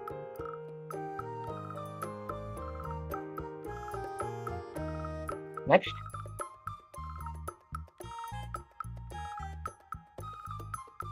ಓಕೆ, ಇಲ್ಲಿ ತಪ್ಪಾಗಿದೆ. ಇಲ್ಲಿ ಉತ್ತರ ಕಾಶಿಯಿಂದ ಡೈರೆಕ್ಟ್ ಆಗಿ ನಾವು ನೆಕ್ಸ್ಟ್ ಹೋಗ್ಬೇಕಾಗಿರೋದು ಕೇದಾರ್ನಾಥ್ಗೆ. ಅಂದ್ರೆ ನಾವು ಇದು ಫುಲ್ ಡ್ರೈವಿಂಗ್ ಅದೇ ನಮ್ಮ ಎಂಟೈರ್ ಡೇ ಮುಗಿದಾಗಿರುತ್ತೆ. ಉತ್ತರ ಕಾಶಿಯಿಂದ ಹೊರಟು ಪಾಟಾ, ಸೀತಾಪುರ್ ಇಲ್ಲೆಲ್ಲೋ ಹೋಟೆಲ್ ಕೊಡ್ತಾರೆ, ಅಲ್ಲಿಗೆ ಹೋಗಿ ಸ್ಟೇ ಮಾಡ್ಬೇಕು. ಇದು ಎಂಟೈರ್ ಡೇ ಇದೇ ಡ್ರೈವಿಂಗ್ ಅಥವಾ ಪ್ರಯಾಣದದ್ದೇ ಹೋಗುತ್ತೆ.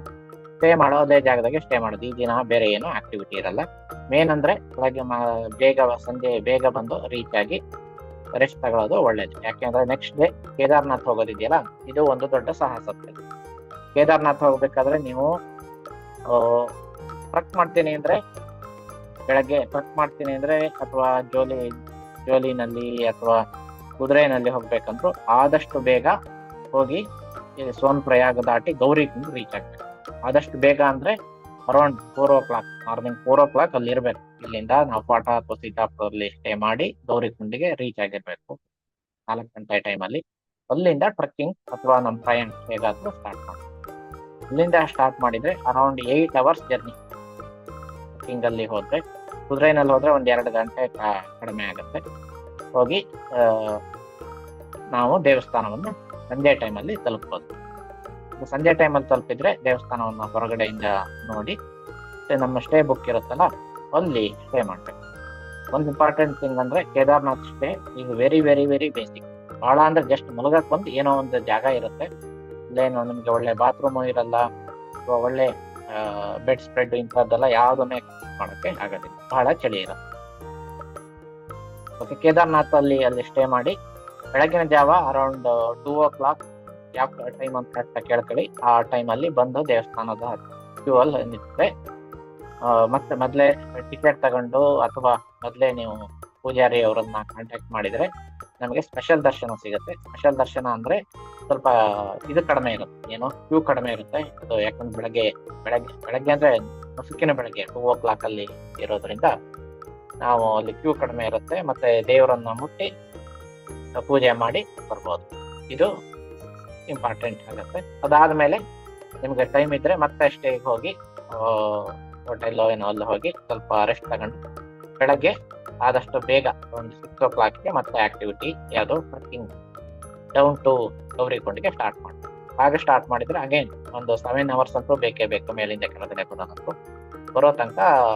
ಪಾಟ ಅಥವಾ ಸೀತಾಪುರ್ಗೆ ಬರೋ ತನಕ ಸುಮಾರು 5 o'clock ಆಗಿರುತ್ತೆ. ಸಂಜೆ ಬೆಳಗ್ಗೆ 6 ಗಂಟೆಗೆ ಮಾಡಿದ್ರೆ ಪಾಟ ಅಥವಾ ಸೀತಾಪುರಿಗೆ ಬರೋದು ಇಲ್ಲಿ ಹೋಟೆಲ್ ನಾವು ಬುಕ್ ಮಾಡಿರ್ತೀವಲ್ಲ ಹಿಂದಿನ ದಿನ, ಇಲ್ಲಿ 6th ಡೇ ಇಲ್ಲಿ ಬರೋದು ಸಂಜೆ ಈವ್ನಿಂಗ್ 5 o'clock ಆಗಿರುತ್ತೆ. ಅಲ್ಲಿಂದ ನೀವು ಅಲ್ಲೇ ಸ್ಟೇ ಮಾಡ್ಬೋದು, ಎಲ್ಲಿ ಪಾಟ ಅಥವಾ ಸೀತಾಪುರ್ ಇಲ್ಲಿ 6th ಡೇ ಸ್ಟೇ ಮಾಡಿದ್ದೀರಾ ಅಲ್ಲೇ. ಅಥವಾ ಬೆಟರ್ ಅಂದ್ರೆ ಇನ್ನೊಂದು ಪಾಸಿಬಲ್ ಆಪ್ಷನ್ ಅಂದ್ರೆ ಚೋಪ್ಟಾಗೆ ಹೋಗ್ಬೇಕು. ಚೋಪ್ಟಾ ಅಂತ ಮತ್ತೊಂದು ಸಣ್ಣ ಹಳ್ಳಿ ಇದೆ, ಹಿಮಾಲಯನ್ ಹಳ್ಳಿ, ಅಲ್ಲಿ ಹೋಗಿ ಅಲ್ಲೂ ಸ್ಟೇ ಮಾಡ್ಬೋದು. ಟೆಂಟ್ ಅಲ್ಲಿ ಸ್ಟೇ ಕೊಡ್ತಾರೆ, ಅಲ್ಲೇ ಬುಕ್ಕಿಂಗ್ ಮಾಡಿ ಅಂದ್ರೆ ನಾವು ಪ್ಯಾಕೇಜ್ ತಗೊಂಡಿರ್ತೀವಲ್ಲ ಅವ್ರ ಹತ್ರ ಹೇಳಿ ಈ ತರ ಬುಕ್ ಮಾಡ್ಬೋದು. ಇದೆಲ್ಲ ಈ ತರ ಕಸ್ಟಮೈಸೇಷನ್ ನೀವು ಉತ್ತರಾಖಂಡ್ ಅಲ್ಲಿ ಹೋಗಿ ಪ್ಯಾಕೇಜ್ ತಗೊಂಡ್ರೆ ಮಾತ್ರ ಸ್ವಲ್ಪ ಆಪ್ಷನ್ ಇರುತ್ತೆ. ನಾವು ಬೆಂಗಳೂರಿಂದ ಮಾಡಿದ್ರೆ ಈ ತರ ಎಲ್ಲ ಅವರು ಯಾವುದೇ ಆಪ್ಷನ್ ಇರಲ್ಲ. ಅವ್ರೇನ್ ಹೇಳ್ತಾರೆ, ಇಲ್ಲೊಂದು ಹೋಟೆಲ್ ಬುಕ್ ಮಾಡಿರ್ತಾರೆ ಸೀತಾಪುರ್ ಅಥವಾ ಅಲ್ಲಿ ಕೇದಾರ್ನಾಥ್ಗೆ 1 day ಮಾರ್ನಿಂಗ್ ಟು ಈವ್ನಿಂಗ್, ಅಲ್ಲಿ ಎಷ್ಟೊಳಗೆ ನೀವು ನೆಟ್ಕೊಂಡು ಹೋಗ್ತಿರೋ ಹ್ಯಾಕ್ ಹೋಗ್ತಿರೋದು ಅವ್ರಿಗೆ ಸಂಬಂಧ ಇಲ್ಲ. ಹೋಗಿ ಅಲ್ಲಿ ದೇವ್ರ ದರ್ಶನ ಮಾಡಿ ಮತ್ತೆ ಸಂಜೆನೆ ಇಲ್ಲಿ ಬರ್ಬೇಕು. ಆ ತರ ಏನೋ ವ್ಯವಸ್ಥೆ ಅವರಿದ್ದು ಇರುತ್ತೆ. ಚೋಪ್ಟಾದಲ್ಲಿ ನೀವು 8th ಡೇ ಸ್ಟೇ ಮಾಡಿದ್ರೆ ಟೆಂಟ್ ಅಲ್ಲಿ, ನೆಕ್ಸ್ಟ್ ಡೇ ನೀವು ಅರೌಂಡ್ 3 hours ಒಂದು ಸ್ಪೆಂಡ್ ಮಾಡಿದ್ರೆ ತುಂಗನಾಥ್ ಅಂತಿದೆ, ಅಲ್ಲಿಗೆ ತುಂಗನಾಥ್ ದೇವಸ್ಥಾನಕ್ಕೆ ಹೋಗೋದಕ್ಕಾಗೋದಿಲ್ಲ.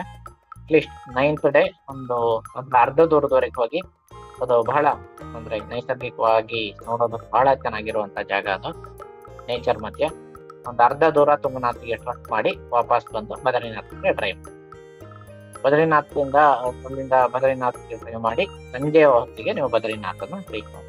ಯಾವತ್ತಿದು 9th ಡೇ.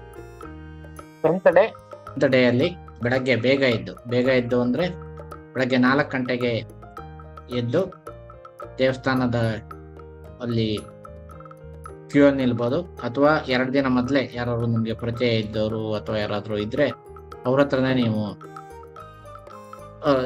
ನಮ್ಮ ಟ್ರಾವೆಲ್ ಏಜೆಂಟ್ ಅವರು ಇದನ್ನು ಕೊಡ್ತಾರೆ, ಕಾಂಟ್ಯಾಕ್ಟ್ ನಂಬರ್ ಕೊಡ್ತಾರೆ. ಅವ್ರಿಗೆ 2 ದಿನ ಮೊದಲೇ ಫೋನ್ ಮಾಡಿ ನೀವು ವಿಶೇಷ ಪೂಜೆ ಸ್ಪೆಷಲ್ ಪೂಜೆಗೆ ಎಕ್ಸ್ಟ್ರಾ ಪೇ ಮಾಡಿ ನಾವು ಡೈರೆಕ್ಟ್ ಆಗಿ ಕ್ಯೂ ಅನ್ನು ಬೈಪಾಸ್ ಮಾಡಿ ದರ್ಶನವನ್ನ ತಗೊಳ್ಬೋದು. ಸುಮಾರು 10-11 ಗಂಟೆಗೆ ನಮ್ಮ ಅಲ್ಲಿ ಆಕ್ಟಿವಿಟೀಸ್ ದೇವ್ರ ದರ್ಶನ ಎಲ್ಲ ಮುಗಿದೋಗುತ್ತೆ. ಅಲ್ಲಿಂದ ಹೊರಟು ನಾವು ಮಾಣಾ ವಿಲೇಜ್ ಅಂತಿದೆ, ಅದನ್ನು ವಿಸಿಟ್ ಮಾಡ್ಬೋದು. ಅಲ್ಲಿ ವಿಸಿಟ್ ಮಾಡಿ ಎಂಟೈರ್ ಈವ್ನಿಂಗ್ ಅಲ್ಲಿವರೆಗೂ ಸ್ಟೇ ಮಾಡ್ಬೋದು. ಅಂದ್ರೆ ಅಲ್ಲಿ ಕೆಲವೊಂದು ಪ್ಲೇಸಸ್ ಅನ್ನ ವಿಸಿಟ್ ಮಾಡೋದ್ರ ಜೊತೆಗೆ ಒಂದು 2 hours ಹಿಮಾಲಯನ್ ಟ್ರೆಕ್ಕಿಂಗ್ ಮಾಡ್ಬೋದು. ಯಾಕೆಂದ್ರೆ ಅದು ಹಿಮಾಲಯದ ಮಧ್ಯದಲ್ಲಿರೋ ಒಂದು ವಿಲೇಜ್ ಇದು. ವಾಪಸ್ ಬದ್ರಿನಾಥ್ಗೆ ಬಂದು 10th ಡೇ ಸ್ಟೇ ಮಾಡಿದ್ರೆ 10th ಡೇ ಮುಗಿದೋಗುತ್ತೆ. ನೆಕ್ಸ್ಟ್ ಡೇ ಬರೋದು 11th day. 11th day main activities ಅಂದ್ರೆ ನಾವು ಬದರಿಯಿಂದ ಋಷಿಕೇಶ್ಗೆ ಬರೋದು. ಇದು ಬಹಳ ಲಾಂಗ್ ಜರ್ನಿ. ಸ್ವಲ್ಪ ಬದ್ರಿನಾಥ್ ರೋಡ್ ಚೆನ್ನಾಗಿರೋದ್ರಿಂದ ಇದು ಪಾಸಿಬಲ್ ಇದೆ. ಋಷಿಕೇಶಕ್ಕೆ ಟ್ರೈ ಮಾಡೋ ಮಧ್ಯೆ ನಮಗೆ ಪಂಚಪ್ರಯಾಗ್ ಕಾಣುತ್ತೆ. ಇಲ್ಲೇ ನಾವು ಕೆಳಗಡೆ ಇಳಿದು ನೋಡೋಂಥ ಟೈಮ್ ಇರಲ್ಲ, ಯಾಕೆಂದ್ರೆ ಡ್ರೈವಿಂಗ್ಗೆ ಸುಮಾರು ಹೊತ್ತು ಆಗಿರೋದ್ರಿಂದ ನಾವು ಮೇಲ್ಗಡೆಯಿಂದನೇ ದೂರದಿಂದನೇ ಪಂಚಪ್ರಯಾಗನ್ನ ನೋಡಿ ಸ್ವಲ್ಪ ಬರೋದು ಸ್ವಲ್ಪ ಲೇಟ್ ನೈಟ್ ಆಗುತ್ತೆ, ಅರೌಂಡ್ 10 o'clock ಆಗ್ಬೋದು. ಋಷಿಕೇಶಕ್ಕೆ ಬರೋದು, ಅಲ್ಲಿ ಸ್ಟೇ ಮಾಡಬೇಕಾಗತ್ತೆ. Next day 12th day last day ಇಲ್ಲಿ ಋಷಿಕೇಶ್ ಇನ್ನೂ ಬೇಕಾದ್ರೆ ಒಂದೆರಡು ಪ್ಲೇಸಸ್ ಅನ್ನ ಕವರ್ ಮಾಡಿ ಡೈರೆಕ್ಟ್ ಆಗಿ ಹರಿದ್ವಾರಕ್ಕೆ ಬರಬೇಕಾಗತ್ತೆ. ಮಧ್ಯಾಹ್ನನೇ ಹರಿದ್ವಾರಕ್ಕೆ ಬಂದು ಅಥವಾ ಮಧ್ಯಾಹ್ನದ ಒಳಗಡೆ ಹರಿದ್ವಾರಕ್ಕೆ ಬಂದ್ರೆ ಹರಿದ್ವಾರನ್ನ ವಿಸಿಟ್ ಮಾಡಿ ಮೇನ್ ಪ್ಲೇಸಸ್ ಅನ್ನ, ಕೆಲವೊಂದು ಗಂಗಾ ಘಾಟ್ಗಳಿದೆ ಅದನ್ನ ಮತ್ತೆ ಈವ್ನಿಂಗ್ ಗಂಗಾ ಆರತಿ ನೋಡಿ ಹರಿದ್ವಾರಲ್ಲೇ ಸ್ಟೇ ಮಾಡಿದ್ರೆ last day 13th day it's back to Bengaluru. ಅಂದ್ರೆ ನೀವು ಡೆಲ್ಲಿನಲ್ಲಿ ಮಾಡಿದ್ರೆ ಹರಿದ್ವಾರಿಂದ ಡೆಲ್ಲಿಗೆ ಕಾರಲ್ಲಿ ಬರಬೇಕು, ಅಥವಾ ಫ್ಲೈಟ್ ಡೆಹ್ರಾಡೂನಿಂದ ಇದ್ರೆ ಡೈರೆಕ್ಟ್ ಆಗಿ ಡೆಹ್ರಾಡೂನಿಂದ ಬೆಂಗಳೂರಿಗೆ ಬರ್ಬೋದು. ಅಂದ್ರೆ ಟೋಟಲ್ ಇರೋದು 12 days. 12 days and 11 nights. And ಒಂದು ಎಕ್ಸ್ಟ್ರಾ ಮಾಡಿದ್ರೆ ಇದು this extra fly back day ಆಗುತ್ತೆ. ಇದಿಷ್ಟು a typical itinerary with some minimum customization. Next important part ಯಾವ್ದಪ್ಪ ಅಂದ್ರೆ ಬಜೆಟ್ ಪಾರ್ಟ್. ಎಷ್ಟು ಖರ್ಚಾಗತ್ತೆ ಓವರ್ ಆಲ್ ಚಾರ್ಧಾಮ್ ಯಾತ್ರೆಗೆ ಅಂತ. ನಾನು ಈ ವಿಡಿಯೋ ಮಾಡ್ತಾ ಇರೋದು 2024 ಅಲ್ಲಿ ನಾವು ವಿಸಿಟ್ ಮಾಡಿರೋ ಅದ್ರ ಬಗ್ಗೆ, ಅದನ್ನ ಕನ್ಸಿಡರ್ ಮಾಡ್ಕೊಳ್ಬೇಕು. 2024 ಬಜೆಟ್ ಅನ್ನ ನಾನು ಇಲ್ಲಿ ಮೆನ್ಷನ್ ಮಾಡಿದ್ದೀನಿ. ಈ ತರ ನಾವು ಡಿಫ್ರೆಂಟ್ ಕ್ಯಾಟಗರಿಯಲ್ಲಿ ನಾವು ನಮ್ಮ ಬಜೆಟ್ ಅನ್ನ ಡಿವೈಡ್ ಮಾಡ್ಕೊಳ್ಬಹುದು. ಒಂದು ಮೇನ್ ಪಾರ್ಟು ಫ್ಲೈಟ್ ಪಾರ್ಟು. ಯಾಕೆಂದ್ರೆ ಬೆಂಗಳೂರಿಂದ ಡೆಹ್ರಾಡೂನ್ಗೆ ಹೋಗೋದಾದ್ರೆ ಅರೌಂಡ್ 16,000 ಆಗುತ್ತೆ. 8K ಸ್ವಲ್ಪ ಮೊದಲು ಬುಕ್ ಮಾಡಿದ್ರೆ. 7Kಗೆಲ್ಲ ಸಿಗೋದು ಸ್ವಲ್ಪ ಕಷ್ಟನೇ. 8K ಅಥವಾ ಇನ್ನೂ ಜಾಸ್ತಿ ಆಗೋದು ನೀವು ಟ್ರಾವೆಲ್ ಹತ್ರ ಬುಕ್ ಮಾಡಿದ್ರೆ. ನೆಕ್ಸ್ಟು ಟ್ರಾವೆಲ್ ಪ್ಯಾಕೇಜ್, ಅಂದ್ರೆ ಹರಿದ್ವಾರ್ ಅಥವಾ ಋಷಿಕೇಶ್ ಇಂದ ಚಾರ್ಧಾಮ್ಗೆ ಹೋಗೋದು. ಇದು ನಾನು ಹೇಳಿರೋದು, ನಾವು ಸುಮಾರು 12 ಜನ ಇದ್ವಿ. ನಾವು ಬುಕ್ ಮಾಡಿರೋದು ಟೆಂಪೋ ಟ್ರಾವೆಲರ್ ಆಗಿತ್ತು. ಅವನು ಅರೌಂಡ್ 24-25K ತಗೊಂಡಿದ್ದ. 13 ಡೇಗಾದ್ರೆ ಅರೌಂಡ್ 25 ತಗೊಳ್ತಾರೆ. 25K is A better price. 25K ಅದರಲ್ಲಿ ಏನೇನು ಇನ್ಕ್ಲೂಡ್ ಆಗಿರುತ್ತೆ? ಟ್ರಾವೆಲ್, ಬೆಳಗಿನ ಬ್ರೇಕ್ಫಾಸ್ಟ್ ಮತ್ತು ಈವ್ನಿಂಗ್ ಡಿನ್ನರ್. ಮಧ್ಯಾಹ್ನದ ಊಟ ಮಾತ್ರ ನಾವು ಹೊರಗಡೆ ಯಾಕೆಂದ್ರೆ ಟ್ರಾವೆಲ್ ಮಾಡ್ತಾ ಇರೋದ್ರಿಂದ ನಾವೇ ಅರೇಂಜ್ಮೆಂಟ್ ಮಾಡ್ಬೇಕಾಗತ್ತೆ. ಇದಿಷ್ಟು ಟ್ರಾವೆಲ್ ಪ್ಯಾಕೇಜ್ ಅಲ್ಲಿ ಬರೋದು. ಅದರಲ್ಲಿ ಪ್ಯಾಕೇಜ್ ಅಲ್ಲಿ ಹೇಳಿದಾಗೆ ಬೇಸಿಕ್, ಡಿಲೆಕ್ಸ್ ಅಂಡ್ ಲಕ್ಸುರಿ ಅಂತ 3 ಕ್ಯಾಟಗರಿ ಇದೆ. ನಾನು ಹೇಳ್ತಾ ಇರೋದು ಬೇಸಿಕ್ ಅಲ್ಲ, ಲಕ್ಸುರಿನೂ ಅಲ್ಲ, ಆ ಕ್ಯಾಟಗರಿನಲ್ಲಿ ನಾನು ಹೇಳ್ತಾ ಇರೋದು, ಮೀಡಿಯಂ ಕ್ಯಾಟಗರಿನಲ್ಲಿ ಹೇಳ್ತಾ ಇರೋದು. ಓವರ್ ಆಲ್ ಅವನು ಕೊಟ್ಟಿರೋ ಹೋಟೆಲ್ಲು, ಫುಡ್ ಎಲ್ಲ, ಹೋಟೆಲ್ನಲ್ಲಿರೋ ಫುಡ್ ಎಲ್ಲ ಚೆನ್ನಾಗೇ ಇತ್ತು. ಸುಮಾರು ಇದ್ರಲ್ಲೂ ಕೂಡ ಒಳ್ಳೊಳ್ಳೆ ಹೋಟೆಲ್ನೇ ಅವನು ಬುಕ್ ಮಾಡಿದ್ದೆ. ಅಂದ್ರೆ ಬಹಳ ಲಕ್ಸುರಿ 5 ಸ್ಟಾರ್ ಎಲ್ಲ ಎಕ್ಸ್ಪೆಕ್ಟ್ ಮಾಡಲೇಬೇಡಿ. ನಮ್ಗೇನ್ ಬೇಕು ಅಂತದ್ದು ಪ್ರಾಪರ್ ಮಲಗೋದಕ್ಕೆ ಬೆಚ್ಚಗಿನ ವಸ್ತ್ರಗಳು, ಕ್ಲೀನ್ಲಿ ಬಾತ್ರೂಮು, ಹಾಟ್ ವಾಟರು, ಇದೆಲ್ಲ ಬೇಸಿಕ್ ಆಗಿ ಚೆನ್ನಾಗೇ ಇತ್ತು. ಯಾವುದಕ್ಕೆ ಈ ಅರೌಂಡ್ 24Kಗೆ. ನೆಕ್ಸ್ಟ್ ದರ್ಶನ್ ಅಂದ್ರೆ ನಾವು ಬೆಟರ್ ಅಂದ್ರೆ ಆಲ್ವೇಸ್ ಇದರಲ್ಲಿ ಸ್ಪೆಷಲ್ ದರ್ಶನನೇ ತಗೊಳ್ಳೋದು ಬೆಟರ್. ಇಲ್ಲಾಂದ್ರೆ ಲಾಂಗ್ ಕ್ಯೂ ಇರುತ್ತೆ, ಎಸ್ಪೆಷಲಿ ನೀವು ಮೇ ಜೂನ್ ಅಲ್ಲಿ ಹೋದ್ರೆ. ಇದನ್ನ ಕನ್ಸಿಡರ್ ಮಾಡ್ತಿದ್ದೀನಿ ನಾನು. ಅಲ್ಲಿ ದರ್ಶನ್ಗೆ, ಸ್ಪೆಷಲ್ ದರ್ಶನ್ಗೆ ಕೆಲವೊಂದಿಷ್ಟು ಅಮೌಂಟು ಅರೌಂಡ್ 4-5K ಇದಕ್ಕೆ ಖರ್ಚಾಗತ್ತೆ. ಅದಾದ್ಮೇಲೆ ಲಂಚು, ಅದರ್ ಸಮ್ ಫುಡ್. ಇನ್ ಹೆಲಿಕಾಪ್ಟರ್ ನಾವು ಬುಕ್ ಮಾಡೋದಾದ್ರೆ ಹೆಲಿಕಾಪ್ಟರ್ನಲ್ಲಿ ಕನ್ಸಿಡರ್ ಮಾಡಿದ್ದೀನಿ ಕೇದಾರ್ನಾಥ್ಗೆ. ಇದು ಅರೌಂಡ್ 6.5K ಏನೋ ಇತ್ತು, ಟು ಅಂಡ್ ಫ್ರೋ. ಇದೆಲ್ಲ ಸೇರಿ ಪರ್ ಪರ್ಸನ್ 55K ಆಗಿತ್ತು ನಮಗೆ. Okay, for 12 people. ನೀವು ಬೇರೆ ವೆಹಿಕಲ್ ಮಾಡಿದ್ರೆ ಅಗೇನ್ ಚೇಂಜ್ ಆಗುತ್ತೆ, ಬೇರೆ ತರ ಹೋಟೆಲ್ ಬೇಕು ಅದು ಮಾಡಿದ್ರೆ ಚೇಂಜ್ ಆಗುತ್ತೆ. ಇದು typical budget. Next some travel tips, ಯಾವ ತರ ಇದನ್ನ ಮಾಡ್ಬೇಕು, ಯಾವ್ದನ್ನ ಮಾಡಬಾರ್ದು, ಇಂಥದ್ದನ್ನ ಕನ್ಸಿಡರ್ ಮಾಡೋದಾದ್ರೆ ಫಸ್ಟ್ ನಾವು ಯಾವ ತರ ಡಿಸ್ಕಸ್ ಮಾಡೋಣ ಅಂದ್ರೆ ಕೇದಾರ್ನಾಥ್ನ ಸ್ವಲ್ಪ ಕಾನ್ಸಂಟ್ರೇಟ್ ಮಾಡೋಣ. ಯಾಕೆಂದ್ರೆ ನಮ್ಮ ಹೋಲ್ ಚಾರ್ಧಾಮ್ ಯಾತ್ರೆನಲ್ಲಿ ಬಹಳ ಕಷ್ಟ ಇರೋದು ಕೇದಾರ್ನಾಥ್ ಟ್ರಿಪ್. ಕೇದಾರ್ನಾಥ್ ಟ್ರಿಪ್ ಯಾಕೆ ಕಷ್ಟ ಇರುತ್ತೆ ಅಂದ್ರೆ ಅದು 22 kilometers ವಾಕ್ ಆಗಿರುತ್ತೆ. ಎಲ್ಲರಿಗೂ ನೀವು ವಾಕ್ ಮಾಡೋ ಎಬಿಲಿಟಿ ಇದ್ರೆ ಅಥವಾ ಕುದುರೆನಲ್ಲಿ ಹೋಗೋದಾದ್ರೆ then that's a best option. ಯಾಕೆಂದ್ರೆ ನಾವು ಯಾರ ಮೇಲೂ ಡಿಪೆಂಡ್ ಆಗಿಲ್ಲ, ನಾವು ಡಿಪೆಂಡ್ ಆಗಿರೋದು ನಮ್ಮ ಕಾಲ್ ಮೇಲೆ ಅಥವಾ ಕುದುರೆ ಮೇಲೆ. ಇದರಿಂದ ಏನು ಬಹಳ ಪ್ರಾಬ್ಲಮ್ ಆಗಲ್ಲ, ನಮ್ಗೆ ಯಾವುದೇ ಕಷ್ಟ ಅಂತದ್ದೆಲ್ಲ ಬರಲ್ಲ. ಮತ್ತೊಂದು ಆಪ್ಷನ್ ಏನಿದೆ ಮಾಡಕ್ ಆಗಿಲ್ಲ ಅಂತಂದ್ರೆ ಹೆಲಿಕಾಪ್ಟರ್ ಹೋಗ್ಬೋದು. Helicopter is more economical. Okay, ಕಾಲಲ್ಲಿ ಹೋದ್ರೆ ಏನು ದುಡ್ಡು ಕೊಡೋದೇ ಬೇಕಾಗಿಲ್ಲ, ಅದು ಬಿಡಿ. ಕಂಪೇರ್ ಟು ಅದರ್ ಆಪ್ಷನ್, ಕುದುರೆ ಇರ್ಬೋದು, ಜೋಲಿ ಇರ್ಬೋದು, ಇವನ್ ಕುದುರೆ ಕಂಪೇರ್ ಮಾಡಿದ್ರು helicopter is A better option. Peak season ಅಲ್ಲಿ ಎಕನಾಮಿಕಲ್ ಆಗಿರುತ್ತೆ. ಅದನ್ನ ಯಾವ ತರ ಬುಕ್ ಮಾಡೋದು ಅನ್ನೋದನ್ನ ನಾನು ಇಲ್ಲಿ ಹೇಳ್ತಾ ಇದ್ದೀನಿ. ಫಸ್ಟ್ ಚಾರ್ಧಾಮ್ ಯಾತ್ರೆ ರಿಜಿಸ್ಟ್ರೇಷನ್ ಮಾಡ್ಲೇಬೇಕು. ಚಾರ್ಧಾಮ್ ಯಾತ್ರಾ ರಿಜಿಸ್ಟ್ರೇಷನ್ ಚಾರ್ಧಾಮ್ ಸ್ಟಾರ್ಟ್ ಆಗಕ್ಕಿಂತ ಮೊದಲೇನೆ, ಅರೌಂಡ್ 1 ಮಂತ್ ಮೊದಲೇನೆ ಅಥವಾ 1.5 ಮೊದಲೇನೆ ಉತ್ತರಾಖಂಡ್ ಟೂರಿಸಂ ವೆಬ್ಸೈಟ್ ಅಲ್ಲಿ ಓಪನ್ ಆಗುತ್ತೆ. ಆವಾಗ ನಮ್ಮ ಹೆಸರು, ಆಧಾರ್ ಕಾರ್ಡ್ ಅನ್ನ ಕೊಟ್ಟು ಅಲ್ಲಿ ನೋಂದಣಿ ಮಾಡ್ಕೊಳ್ಬೇಕು. ಇದು ಫ್ರೀ ಆಗಿರುತ್ತೆ, ಇದಕ್ಕೆ ಯಾವುದೇ ಕಾರಣಕ್ಕೂ ದುಡ್ಡು ಕೊಡೋದು ಬೇಕಾಗಿಲ್ಲ. ನೆಕ್ಸ್ಟ್ ಸ್ಟೆಪ್, ಹೆಲಿಕಾಪ್ಟರ್ ಬೇಕು ಅಂದಾಗ ಇದನ್ನ ನಾವು ವಾಚ್ ಮಾಡ್ತಾ ಇರಬೇಕು, ಯಾವ ಟೈಮಲ್ಲಿ ಹೆಲಿಕಾಪ್ಟರ್ ಬುಕಿಂಗ್ ಓಪನ್ ಆಗುತ್ತೆ ಅಂತ. ಹೆಲಿಕಾಪ್ಟರ್ ಬುಕಿಂಗ್ ಯಾವ ತರ ಅಂದ್ರೆ ಇಟ್ಸ್ ತತ್ಕಾಲ್ ಬುಕಿಂಗ್ ಮಾಡ್ದಂಗೆ, ಟ್ರೈನ್ ಅಲ್ಲಿ ತತ್ಕಾಲ್ ಬುಕಿಂಗ್ ಮಾಡ್ದಂಗೆ. ಅಂದ್ರೆ ನಿಮ್ಗೆ ಸಿಕ್ಕಿದ್ರೆ ಸಿಗುತ್ತೆ, ಇಲ್ಲ ಅಂದ್ರೆ ಇಲ್ಲ. ಓಕೆ, IRCTC ವೆಬ್ಸೈಟ್ ಅಂತ ಇರುತ್ತೆ, IRCTC ಹೆಲಿ ಯಾತ್ರಾ ಅಂತ ವೆಬ್ಸೈಟ್ ಇರುತ್ತೆ, ಅಲ್ಲಿ ಮಾತ್ರ ಬುಕ್ ಮಾಡಕ್ ಅವಕಾಶ ಇರುತ್ತೆ. ಬೇರೆ ಯಾವ್ದು ಫೇಕ್ ವೆಬ್ಸೈಟ್ ಅಲ್ಲಿ ಬುಕ್ ಮಾಡೋದು ಬರೋದಿಲ್ಲ. ಅದು ಯಾವಾಗ ಅಲೋ ಇರುತ್ತೆ, ಯಾವ್ದೋ ಒಂದು ಟೈಮ್ ಹೇಳ್ತಾರೆ ಅವರು, ಆ ಟೈಮ್ ಅಲ್ಲಿ ಇಂಥ ದಿನ ಇಂಥ ಗಂಟೆಗೆ ಬುಕಿಂಗ್ ಓಪನ್ ಆಗುತ್ತೆ ಅಂತ. ಆವಾಗ ನಮ್ಮ ಫ್ಯಾಮಿಲಿ ಮೆಂಬರ್ಸು, ಫ್ರೆಂಡ್ಸು ಎಲ್ಲರನ್ನೂ ರೆಡಿ ಮಾಡಿ ಇಟ್ಕೊಳ್ಬೇಕು. ನೆಕ್ಸ್ಟ್ ಅಲ್ಲಿ ಒಂದು ಅಕೌಂಟ್ ಮೊದಲೇ ಕ್ರಿಯೇಟ್ ಮಾಡಿ ಇಟ್ಕೊಂಡಿರ್ಬೇಕು. ಆ ಟೈಮಲ್ಲಿ 24 ನಾನು ಹೇಳ್ತಾ ಇರೋದು, ಒಂದು ಇದರಲ್ಲಿ ಟಿಕೆಟ್ ಅಲ್ಲಿ 6 ಜನ ಅಲೋ ಇತ್ತು. ಓಕೆ, ಅಲ್ಲಿ ಡಿಫ್ರೆಂಟ್ ಹೆಲಿಕಾಪ್ಟರ್ ಕಂಪ್ನೀಸ್ಗಳಿರುತ್ತೆ. ಒಂದು ಹೆಲಿಕಾಪ್ಟರ್ ಕಂಪ್ನಿ ಪಾಟಾದಿಂದ ಆಪರೇಟ್ ಮಾಡುತ್ತೆ, ಮತ್ತೊಂದು ಸೆರ್ಸೆಯಿಂದ ಆಪರೇಟ್ ಮಾಡುತ್ತೆ, ಮತ್ತೊಂದು ಸೋನ್ ಪ್ರಯಾಗಿಂದಾನೇ ಆಪರೇಟ್ ಮಾಡುತ್ತೆ. ಈ ತರ ಒಂದು 2-3 ಕಂಪ್ನಿಗಳು ಇದೆ. ನಾವು ಅದು ಯಾವ್ದು ನಮ್ಗೆ ಸಿಗುತ್ತೆ ಅಂತ ಹೇಳೋದಿಲ್ಲ, ನಮ್ಗೆ ಯಾವ್ದು ಆ ಟೈಮಲ್ಲಿ ಖಾಲಿ ಇದೆಯೋ ಅದನ್ನ ಬುಕ್ ಮಾಡ್ಬಿಡ್ಬೇಕು. ಆದಷ್ಟು ಸೋನ್ ಪ್ರಯಾಗಲ್ಲಿರೋ ಹೆಲಿಪ್ಯಾಡ್ ಅನ್ನ ಅವಾಯ್ಡ್ ಮಾಡಿ. ಯಾಕೆಂದ್ರೆ ಸೋನ್ ಪ್ರಯಾಗ್ವರೆಗೆ ಹೋಗೋದೇ ಕಷ್ಟ. ನಾವು ಫಾಟಾದಲ್ಲಿ, ಸಿರ್ಸೈನಲ್ಲೇ ಹೆಲಿಪ್ಯಾಡ್ ಉತ್ತರಕಾಶಿಯಿಂದನೂ ಇದೆ, ಅಲ್ಲಿ ಸಿಕ್ಬಿಟ್ರೆ ನಮ್ಗೆ ಬಹಳ ಈಸಿ ಆಗುತ್ತೆ. ಯಾಕಂದ್ರೆ ಸೋನ್ ಪ್ರಯಾಗ್ವರೆಗೆ ಹೋಗೋದೇ ಬೇಕಾಗಿಲ್ಲ. ಸೋನ್ ಪ್ರಯಾಗಲ್ಲಿ ಬಹಳ ಟ್ರಾಫಿಕ್ ಜಾಮ್ ಇರುತ್ತೆ. ನಾವು ಸ್ವಲ್ಪ ಮೊದಲೇ ಇದನ್ನ ಮಾಡಿದ್ರೆ, ಹೋಟೆಲ್ ಬುಕ್ ಮಾಡಿದ್ರೆ ಫಾಟಾ ಅಥವಾ ಸಿರ್ಸಿಯಿಂದ ನಾವು ಹೆಲಿಕಾಪ್ಟರ್ ಅಲ್ಲೇ ಟ್ರಾವೆಲ್ ಮಾಡ್ಬೋದು. Helicopter travel just 6 to 7 minute. ಅವರೊಂದು ಸ್ಲಾಟ್ ಕೊಡ್ತಾರೆ ಟೈಮು, ಆ ಟೈಮಿಗೆ ಹೋದ್ರೆ ಸಾಕು. ಆ ಟೈಮಿಗೆ ಹೋಗಿ ಅಲ್ಲಿ ಬೇಸ್ಟ್ ನಮ್ಮ ಕೌಂಟ್ ಬರುತ್ತೆ. ಅದಾದ್ಮೇಲೆ ನಾವು ಮಾಡೋದು. ಮೇನ್ ಅಂದ್ರೆ ಬುಕ್ಕಿಂಗ್ ಏನಂದ್ರೆ ಸಿಗುತ್ತೆ, ನಾನು ಹೇಳ್ದಂಗೆ ಸಿಗುತ್ತೆ ಅಂತ ಗ್ಯಾರಂಟಿ ಇರಲ್ಲ. ನೀವೆಲ್ಲರೂ ಫ್ಯಾಮಿಲಿ, ಫ್ರೆಂಡ್ಸ್ ಎಲ್ಲರೂ ಒಂದೇ ಸಲ ಟ್ರೈ ಮಾಡಿ ಬುಕ್ಕಿಂಗ್ ಅನ್ನು ಮಾಡ್ಬೇಕು. ಓಕೆ, ಚೆಕಿಂಗ್ ಮಾಡಿ ಆ ಬುಕ್ಕಿಂಗ್ ಡೇ ದಿನ ಚೇಂಜ್ ಮಾಡ್ಬೇಕು. ಅದಾದ್ಮೇಲೆ ಅಕಸ್ಮಾತ್ ಬುಕ್ಕಿಂಗ್ ಸಿಕ್ತರೆ ಯು ಆರ್ ಲಕ್ಕಿ.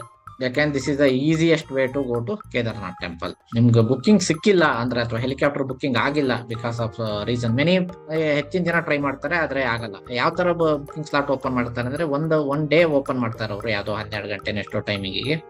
ಒಂದು 3 ಮಂತ್ಸ್ ಅಥವಾ 4 ಮಂತಿಗೆ ಬುಕ್ಕಿಂಗ್ ಮಾಡ್ತಾರೆ ಅವರು. ಓಕೆ, ಅಂದ್ರೆ ವಿತಿನ್ ಆ ಟೈಮಲ್ಲಿ 3-4 ಮಂತ್ ಎಲ್ಲದೂ ಬುಕ್ಕಿಂಗ್ ಆಗುತ್ತೆ. ಸುಮಾರು ಜನ ನಿಮ್ಮಂತವ್ರು ಸುಮಾರು ಜನ ಅದನ್ನ ಕಾಯ್ತಾ ಇರ್ತಾರೆ. ಸುಮಾರು ಜನ ಟ್ರಾವೆಲ್ ಏಜೆಂಟ್ಗಳು ಅವರು ಬುಕ್ ಮಾಡಕ್ಕೆ ಟ್ರೈ ಮಾಡ್ತಾರೆ. ಆದ್ರೆ ಕೆಲವರಿಗೆ ಮಾತ್ರ ಅದು ಸಿಗುತ್ತೆ. ಒಂದು ಮೇನ್ ಟಿಪ್ ಅಂದ್ರೆ, ಒಂದು ಸಿಕ್ಕಿಲ್ಲ ಅಂದ್ರೆ, ಈ ಪೊಲಿಟಿಷಿಯನ್ಸ್ ನಮ್ಗೆ ಗೊತ್ತಿದ್ದಾರೆ, ಅಥವಾ ಆರ್ಮಿ ಪೀಪಲ್ ಯಾರೋ ಗೊತ್ತಿದ್ದಾರೆ, ನನ್ಗೆ ಯಾರೋ AS IPS ಆಫೀಸರ್ ಗೊತ್ತಿದ್ದಾರೆ, ನನ್ಗೆ ಯಾರೋ ಮಿನಿಸ್ಟರ್ ಗೊತ್ತಿದ್ದಾರೆ, ಅವ್ರ ಹತ್ರ ಎಲ್ಲ ಇನ್ಫ್ಲೂಯೆನ್ಸ್ ಮಾಡಕ್ಕೆ ನಾವು ಟ್ರೈ ಮಾಡಿದ್ರು ವರ್ಕೌಟ್ ಆಗಲ್ಲ. ಅವತ್ತು ಆ ಸ್ಲಾಟ್ ಅಲ್ಲಿ ಸಿಕ್ಕಿಲ್ಲ ಅಂದ್ರೆ ಸಿಕ್ಕಿಲ್ಲ ಅಷ್ಟೇ. ಓಕೆ, ಯಾವ ರೀತಿ ಟ್ರೈ ಮಾಡಿದ್ರು ಅದು ಸುಮ್ಮನೆ ಟೈಮ್ ವೇಸ್ಟ್. ಮತ್ತೊಂದು ಇಂಪಾರ್ಟೆಂಟ್ ಅಂದ್ರೆ, ನಾವು ಟ್ರಾವೆಲ್ ಏಜೆಂಟ್ ಇರ್ತಾರಲ್ಲ, ಅವರು ನಾವು ಬುಕ್ ಮಾಡ್ಕೊಡ್ತೇವೆ ಹಾಗೆ ಹೇಗೆ ಅಂತ ಹೇಳ್ತಾರೆ. ಆದ್ರೆ ಅವ್ರು ಬುಕ್ ಮಾಡೋ ತರ ನಾಟಕ ಮಾಡ್ತಾರೆ ಹೊರತು ಅವರು ಬುಕ್ ಮಾಡೋದಿಲ್ಲ. ನಾವು ಅದೇ ತರ ಸ್ವಲ್ಪ ಮಾಡಿದ್ವಿ. ನಾವು ಬುಕ್ ಮಾಡ್ಕೊಡ್ತೇವೆ ಸ್ವಲ್ಪ ಎಕ್ಸ್ಟ್ರಾ ದುಡ್ಡು ತಗೊಂಡಿದ್ರು ನಮ್ಮ ಇದಕ್ಕೆ. ಆದ್ರೆ ಅವರು ಬುಕ್ ಮಾಡೋ ತರ ಟ್ರೈ ಮಾಡಿದ್ರೆ ಬಿಟ್ರೆ ಅವ್ರು ನಿಜವಾಗಿ ಬುಕ್ ಮಾಡ್ಲೇ ಇಲ್ಲ. ನೆಕ್ಸ್ಟ್, ಬಹಳ ಇಲ್ಲಿ ಸ್ಕ್ಯಾಮ್ಗಳಾಗತ್ತೆ ರಿಗಾರ್ಡಿಂಗ್ ಹೆಲಿಕಾಪ್ಟರ್. ಬ್ಲಾಕಲ್ಲಿ ಸುಮಾರು ಹೆಲಿಕಾಪ್ಟರ್ ಟಿಕೆಟ್ ಸಿಗುತ್ತೆ ಅಂತ ಹೇಳ್ತಾರೆ. ಬ್ಲಾಕಲ್ಲಿ ಎಷ್ಟು ಕೇಳ್ತಾರೆ ಅವರು? 20-25 ಸಾವಿರ ಕೇಳ್ತಾರೆ ಪರ್ ಪರ್ಸನ್ ಹೋಗಿ ಬರೋದಕ್ಕೆ. ಒಟ್ಟು ಜಾಸ್ತಿ ಇರುತ್ತೆ. ಈ ಟೈಮಲ್ಲಿ ಏನಾಗ್ಬೇಕು, ಬಹಳ ಅಂದ್ರೆ ಅವ್ರು ಏನ್ ಮಾಡ್ತಾರೆ ಅಂದ್ರೆ, ಹೋದ ವರ್ಷದ ಯಾವ್ದೋ ಟಿಕೆಟ್ ತಗೊಂಡು PDF ಎಡಿಟ್ರಲ್ಲೋ ಏನೋ ಡೇಟ್ ಎಲ್ಲ ಚೇಂಜ್ ಮಾಡಿ ಕೊಟ್ಬಿಡ್ತಾರೆ. ನಾವು 25 ಸಾವಿರ ಕೊಟ್ಬಿಡ್ತೀವಿ. ಆದ್ರೆ ಅಲ್ಲಿ ಹೋಗಿ ಹೆಲಿಪ್ಯಾಡ್ ಅಲ್ಲಿ ಹೋಗಿ ಅವರು ಒಂದ್ಸಲಿ ಕ್ರಾಸ್ ಚೆಕ್ ಮಾಡ್ತಾರೆ ಯಾವ್ದನ್ನ ಟಿಕೆಟ್ ಅನ್ನು. ಅಲ್ಲಿ ಫೇಲ್ ಆಗುತ್ತೆ. ಆವಾಗ ಅವನು ಸಿಗೋದಿಲ್ಲ, ಅವನು ಫೋನ್ ರಿಸೀವ್ ಮಾಡೋದಿಲ್ಲ, ನಾವು ಬಕ್ರಗಳಾಗುತ್ತೆ. ಇದ್ರ ಬಗ್ಗೆ ಬಹಳ ಕೇರ್ಫುಲ್ ಆಗಿರ್ಬೇಕು. ಕೆಲವೊಂದು ಕಡೆ ಅಥೆಂಟಿಕ್ ಆಗಿ ಅಂದ್ರೆ ಬ್ಲಾಕ್ ಅಲ್ಲೇ ಸಿಗುತ್ತಂತೆ. ಅದು ನಿಮ್ಮ ಇದ್ರ ಮೇಲೆ ಎಷ್ಟು ನಂಬ್ತೀರೋ ಅದ್ರ ಮೇಲೆ ನೀವು ಇದು ಮಾಡ್ಬೋದು. ಇದಿಷ್ಟು ಹೆಲಿಕಾಪ್ಟರ್ದ ಟಿಪ್ಸ್ ಆಯ್ತು. ನೆಕ್ಸ್ಟ್ ಅದರ್ ಟಿಪ್ಸ್ ಏನಪ್ಪಾ ಅಂದ್ರೆ ಚಾರ್ಧಾಮ್ ಯಾತ್ರೆಗೆ ನಾವ್ಯಾವತ್ತು ಎಲ್ಲ ಯಾವುದೇ ಧಾಮಕ್ಕೆ ಹೋದ್ರು ಸ್ಪೆಷಲ್ ದರ್ಶನ ತಗೊಳ್ಳೇಬೇಕು. ಯಾಕಂದ್ರೆ ನಾವು ಟೈಮ್ ಬಹಳ ಇಂಪಾರ್ಟೆಂಟು. ನಾವು ಅಲ್ಲಿ ಹೋಗಿ ನಿಂತು ಕ್ಯೂ ಅಲ್ಲಿ 3 ಗಂಟೆ ವೇಸ್ಟ್ ಮಾಡೋಕ್ಕಿಂತ ಸ್ವಲ್ಪ ದುಡ್ಡು ಕೊಟ್ಟು ಸ್ಪೆಷಲ್ ದರ್ಶನ ಮಾಡ್ಬೋದು. ಸ್ಪೆಷಲ್ ದರ್ಶನ ನೀವು ಕೌಂಟ್ರಲ್ಲೂ ತಗೊಳ್ಬೋದು, ಅಥವಾ ಅಲ್ಲಿ ಸುಮಾರು ಜನ ಪೂಜಾರಿಗಳು ಅವರು ಓಡಾಡ್ತಿರ್ತಾರೆ. ಅವ್ರು ನಮ್ಮನ್ನು ನೋಡಿದ ತಕ್ಷಣ ಗೊತ್ತಾಗತ್ತೆ ಅವರಿಗೆ ಇವ್ರು ಸ್ಪೆಷಲ್ ದರ್ಶನಕ್ಕೆ ವೇಟ್ ಮಾಡ್ತಾರೆ ಅಂತ. ಅವ್ರನ್ನ ಕಾಂಟ್ಯಾಕ್ಟ್ ಮಾಡಿ ನಾವು ಸ್ಪೆಷಲ್ ದರ್ಶನ ತಗೊಳ್ಬೋದು. ಇದರಿಂದ ಬಹಳ ಟೈಮು ಸೇವ್ ಆಗುತ್ತೆ. ಮತ್ತೆ ಯಾವತ್ತು ಟ್ರಾವೆಲ್ ಅಷ್ಟೇ, ಅವರು ಟ್ರಾವೆಲ್ ಏಜೆಂಟು ಅಷ್ಟೇ ನಿಮ್ಮನ್ನು ಬಿಡಲ್ಲ. ನಮ್ಮಲ್ಲಿ ಅರ್ಲಿ ಮಾರ್ನಿಂಗ್ ಸಾಮಾನ್ಯ ನಮ್ಮ ಟ್ರಾವೆಲಿಂಗ್ ಸ್ಟಾರ್ಟ್ ಮಾಡಬೇಕು. ಅಂದ್ರೆ ಬೆಳಗ್ಗೆ 7 ಗಂಟೆಗೆ ಎದ್ದು 8 ಗಂಟೆ ತಿಂಡಿ ತಿಂದು 9 ಗಂಟೆಗೆ ಸ್ಟಾರ್ಟ್ ಮಾಡಿದ್ರೆ ಟ್ರಾಫಿಕ್ ಜಾಮ್ ಫುಲ್ ಆಗಿರುತ್ತೆ. ಅರ್ಲಿ ಮಾರ್ನಿಂಗ್ ಅಂದ್ರೆ ಎಷ್ಟು, ಅರೌಂಡ್ 4 o'clock 5 o'clock ಈ ಟೈಮಲ್ಲಿ ನಾರ್ಮಲಿ ಟ್ರಾವೆಲ್ ಸ್ಟಾರ್ಟ್ ಮಾಡ್ಬಿಡ್ತಾರೆ. ಹೆಚ್ಚು ಕಡಿಮೆ 11 ದಿನನೂ ಅದೇ ತರನೇ ಸ್ವಲ್ಪ ಇದಿರುತ್ತೆ, ಹೆಕ್ಟಿಕ್. ಬೆಳಗ್ಗೆ ಬೇಗ ಎದ್ದು ಟ್ರಾವೆಲ್ ಸ್ಟಾರ್ಟ್ ಮಾಡೋದು ಇದ್ದೇ ಇರುತ್ತೆ. ಮತ್ತೆ ಅದೇ ತರ ನೀವು ಹರಿದ್ವಾರ್ ಋಷಿಕೇಶ್ ಅಲ್ಲಿ ಬುಕ್ ಮಾಡಿದ್ರೆ ನಾವು ಅವ್ರನ್ನ ಯಾವತ್ತೂ ಒಂಥರ ಡ್ರೈವರ್ ಎಲ್ಲಿ ಕರ್ಕೊಂಡು ಹೋಗ್ತಿದ್ದಾನೆ, ಇವತ್ತಿನ ಇಟರ್ನರಿ ಏನು, ಎಲ್ಲಿ ನಾವು ಸ್ಟೇ ಮಾಡ್ಬೇಕು, ಇದನ್ನೆಲ್ಲ ಸ್ವಲ್ಪ ಅಲ್ಲಿ ಒಂದು ಮೇನ್ ಬಾಸ್ ಇರ್ತಾರಲ್ಲ ಅವ್ರ ಜೊತೆ ಮತ್ತೆ ಈ ಡ್ರೈವರ್ ಜೊತೆ ಸ್ವಲ್ಪ ಕಮ್ಯುನಿಕೇಟ್ ಮಾಡ್ಕೊಂಡು ಇರ್ಬೇಕು. ನಾವು ಡ್ರೈವರ್ ಅನ್ನ ಹಾಗೆ ಬಿಟ್ಬಿಟ್ರೆ ಅವನು ಅಂದ್ರೆ ಕೆಲವೊಂದು ಟೆಂಪಲ್ ಎಲ್ಲ ಮಿಸ್ ಮಾಡೋ ಚಾನ್ಸ್ ಇರುತ್ತೆ. ಅಂದ್ರೆ ಮೇನ್ ಟೆಂಪಲ್ ಮಿಸ್ ಮಾಡಕ್ ಸಾಧ್ಯ ಇಲ್ಲ, 4 ಧಾಮ್ ಕವರ್ ಮಾಡೇ ಮಾಡ್ತಾನೆ. ಮಧ್ಯೆ ಎಲ್ಲ ಒಂದು ಸಣ್ಣ ಪ್ಲೇಸ್ ಇರುತ್ತೆ, ಅದನ್ನೆಲ್ಲ ಮಿಸ್ ಮಾಡ್ಬಿಡ್ತಾನೆ. ಅದಾದ್ಮೇಲೆ ಗೂಗಲ್ ಮ್ಯಾಪ್ ಅಷ್ಟು ಹೆಲ್ಪ್ ಆಗಲ್ಲ ಇಲ್ಲಿ. ಅಂದ್ರೆ ಗೂಗಲ್ ಮ್ಯಾಪ್ ಅಲ್ಲಿ ಎಷ್ಟು ತೋರಿಸುತ್ತೆ, ಒಂದು 70 ಕಿಲೋಮೀಟರ್ ತೋರಿಸುತ್ತೆ, 1.5 hour ಅಂತ ತೋರಿಸುತ್ತೆ. ನಿಜವಾಗಿ ಬೇಕಾಗಿರೋದು ಒಂದು 3 hour ಬೇಕಾಗಿರುತ್ತೆ. ಅದ್ರ ಮುಖಾಂತರ ಪ್ಲಾನ್ ಮಾಡೋದು ಬಹಳ ಕಷ್ಟ. ಫುಡ್ ಪಾಯಿಂಟ್ ಆಫ್ ವ್ಯೂ ಇಂದ ನೋಡೋದಾದ್ರೆ ವೆಜಿಟೇರಿಯನ್ ಫುಡ್ ಸಿಗುತ್ತೆ. ನನ್ಗೇನು ಗೊತ್ತಿರೋ ಪ್ರಕಾರ ರೂಲ್ಸ್ ಏನೋ ಇದೆಯಂತೆ, ಚಾರ್ಧಾಮ್ ಆ ಟೈಮಲ್ಲಿ ಓಪನ್ ಆಗಿರೋ ಟೈಮಲ್ಲಿ ಈಚ್ ಹೋಟೆಲ್ ನಾನ್ ವೆಜ್ ಏನ್ ಮಾಡಬಾರ್ದು ಅಂತ, ಹಾಗೇನೋ ನಾನು ಕೇಳ್ಪಟ್ಟೆ. ಸೌತ್ ಇಂಡಿಯನ್ ಇದಿಲ್ಲದೆ ಇದ್ರು ಅಟ್ಲೀಸ್ಟ್ ಟೇಸ್ಟ್ ಇರುತ್ತೆ. ಮತ್ತೆ ಅಂದ್ರೆ 8 ದಿನ ಅಥವಾ 12 ದಿನ ಆರಾಮಾಗಿ ನಾವು ಅವ್ರ ಫುಡ್ ಅನ್ನ ನಾರ್ತ್ ಇಂಡಿಯನ್ ರೋಟಿ ಕರಿನ ತಿನ್ಕೊಂಡು ಇರ್ಬೋದು. ಸ್ಟೇ ಅಟ್ ಕೇದಾರ್ನಾಥ್ ಪೀಕ್, ಇದನ್ನು ನೀವು ಸ್ಟೇ ಮಾಡಲೇಬೇಕು. ಅದೊಂದು ಸ್ಪೆಷಲ್ ಅನುಭವ, ಕೇದಾರ್ನಾಥ್ ಅಲ್ಲಿ ಸ್ಟೇ ಮಾಡೋದು. ಅದನ್ನು ಮಾಡಬೇಕು. ಅದನ್ನ ನೀವು ನಿಮ್ಮ ಟ್ರಾವೆಲ್ ಏಜೆಂಟ್ ಜೊತೆ ಡಿಸ್ಕಸ್ ಮಾಡಿ ಇದು ಮಾಡಬೇಕು. ಇದಿಷ್ಟಾಗಿತ್ತು ಇವತ್ತಿನ ವಿಡಿಯೋದಲ್ಲಿ. ನಿಮ್ಮ ಈ ವಿಡಿಯೋ ಹೆಲ್ಪ್ ಆಯ್ತು ಅನ್ಕೊಂಡಿದ್ದೀನಿ. Thank you.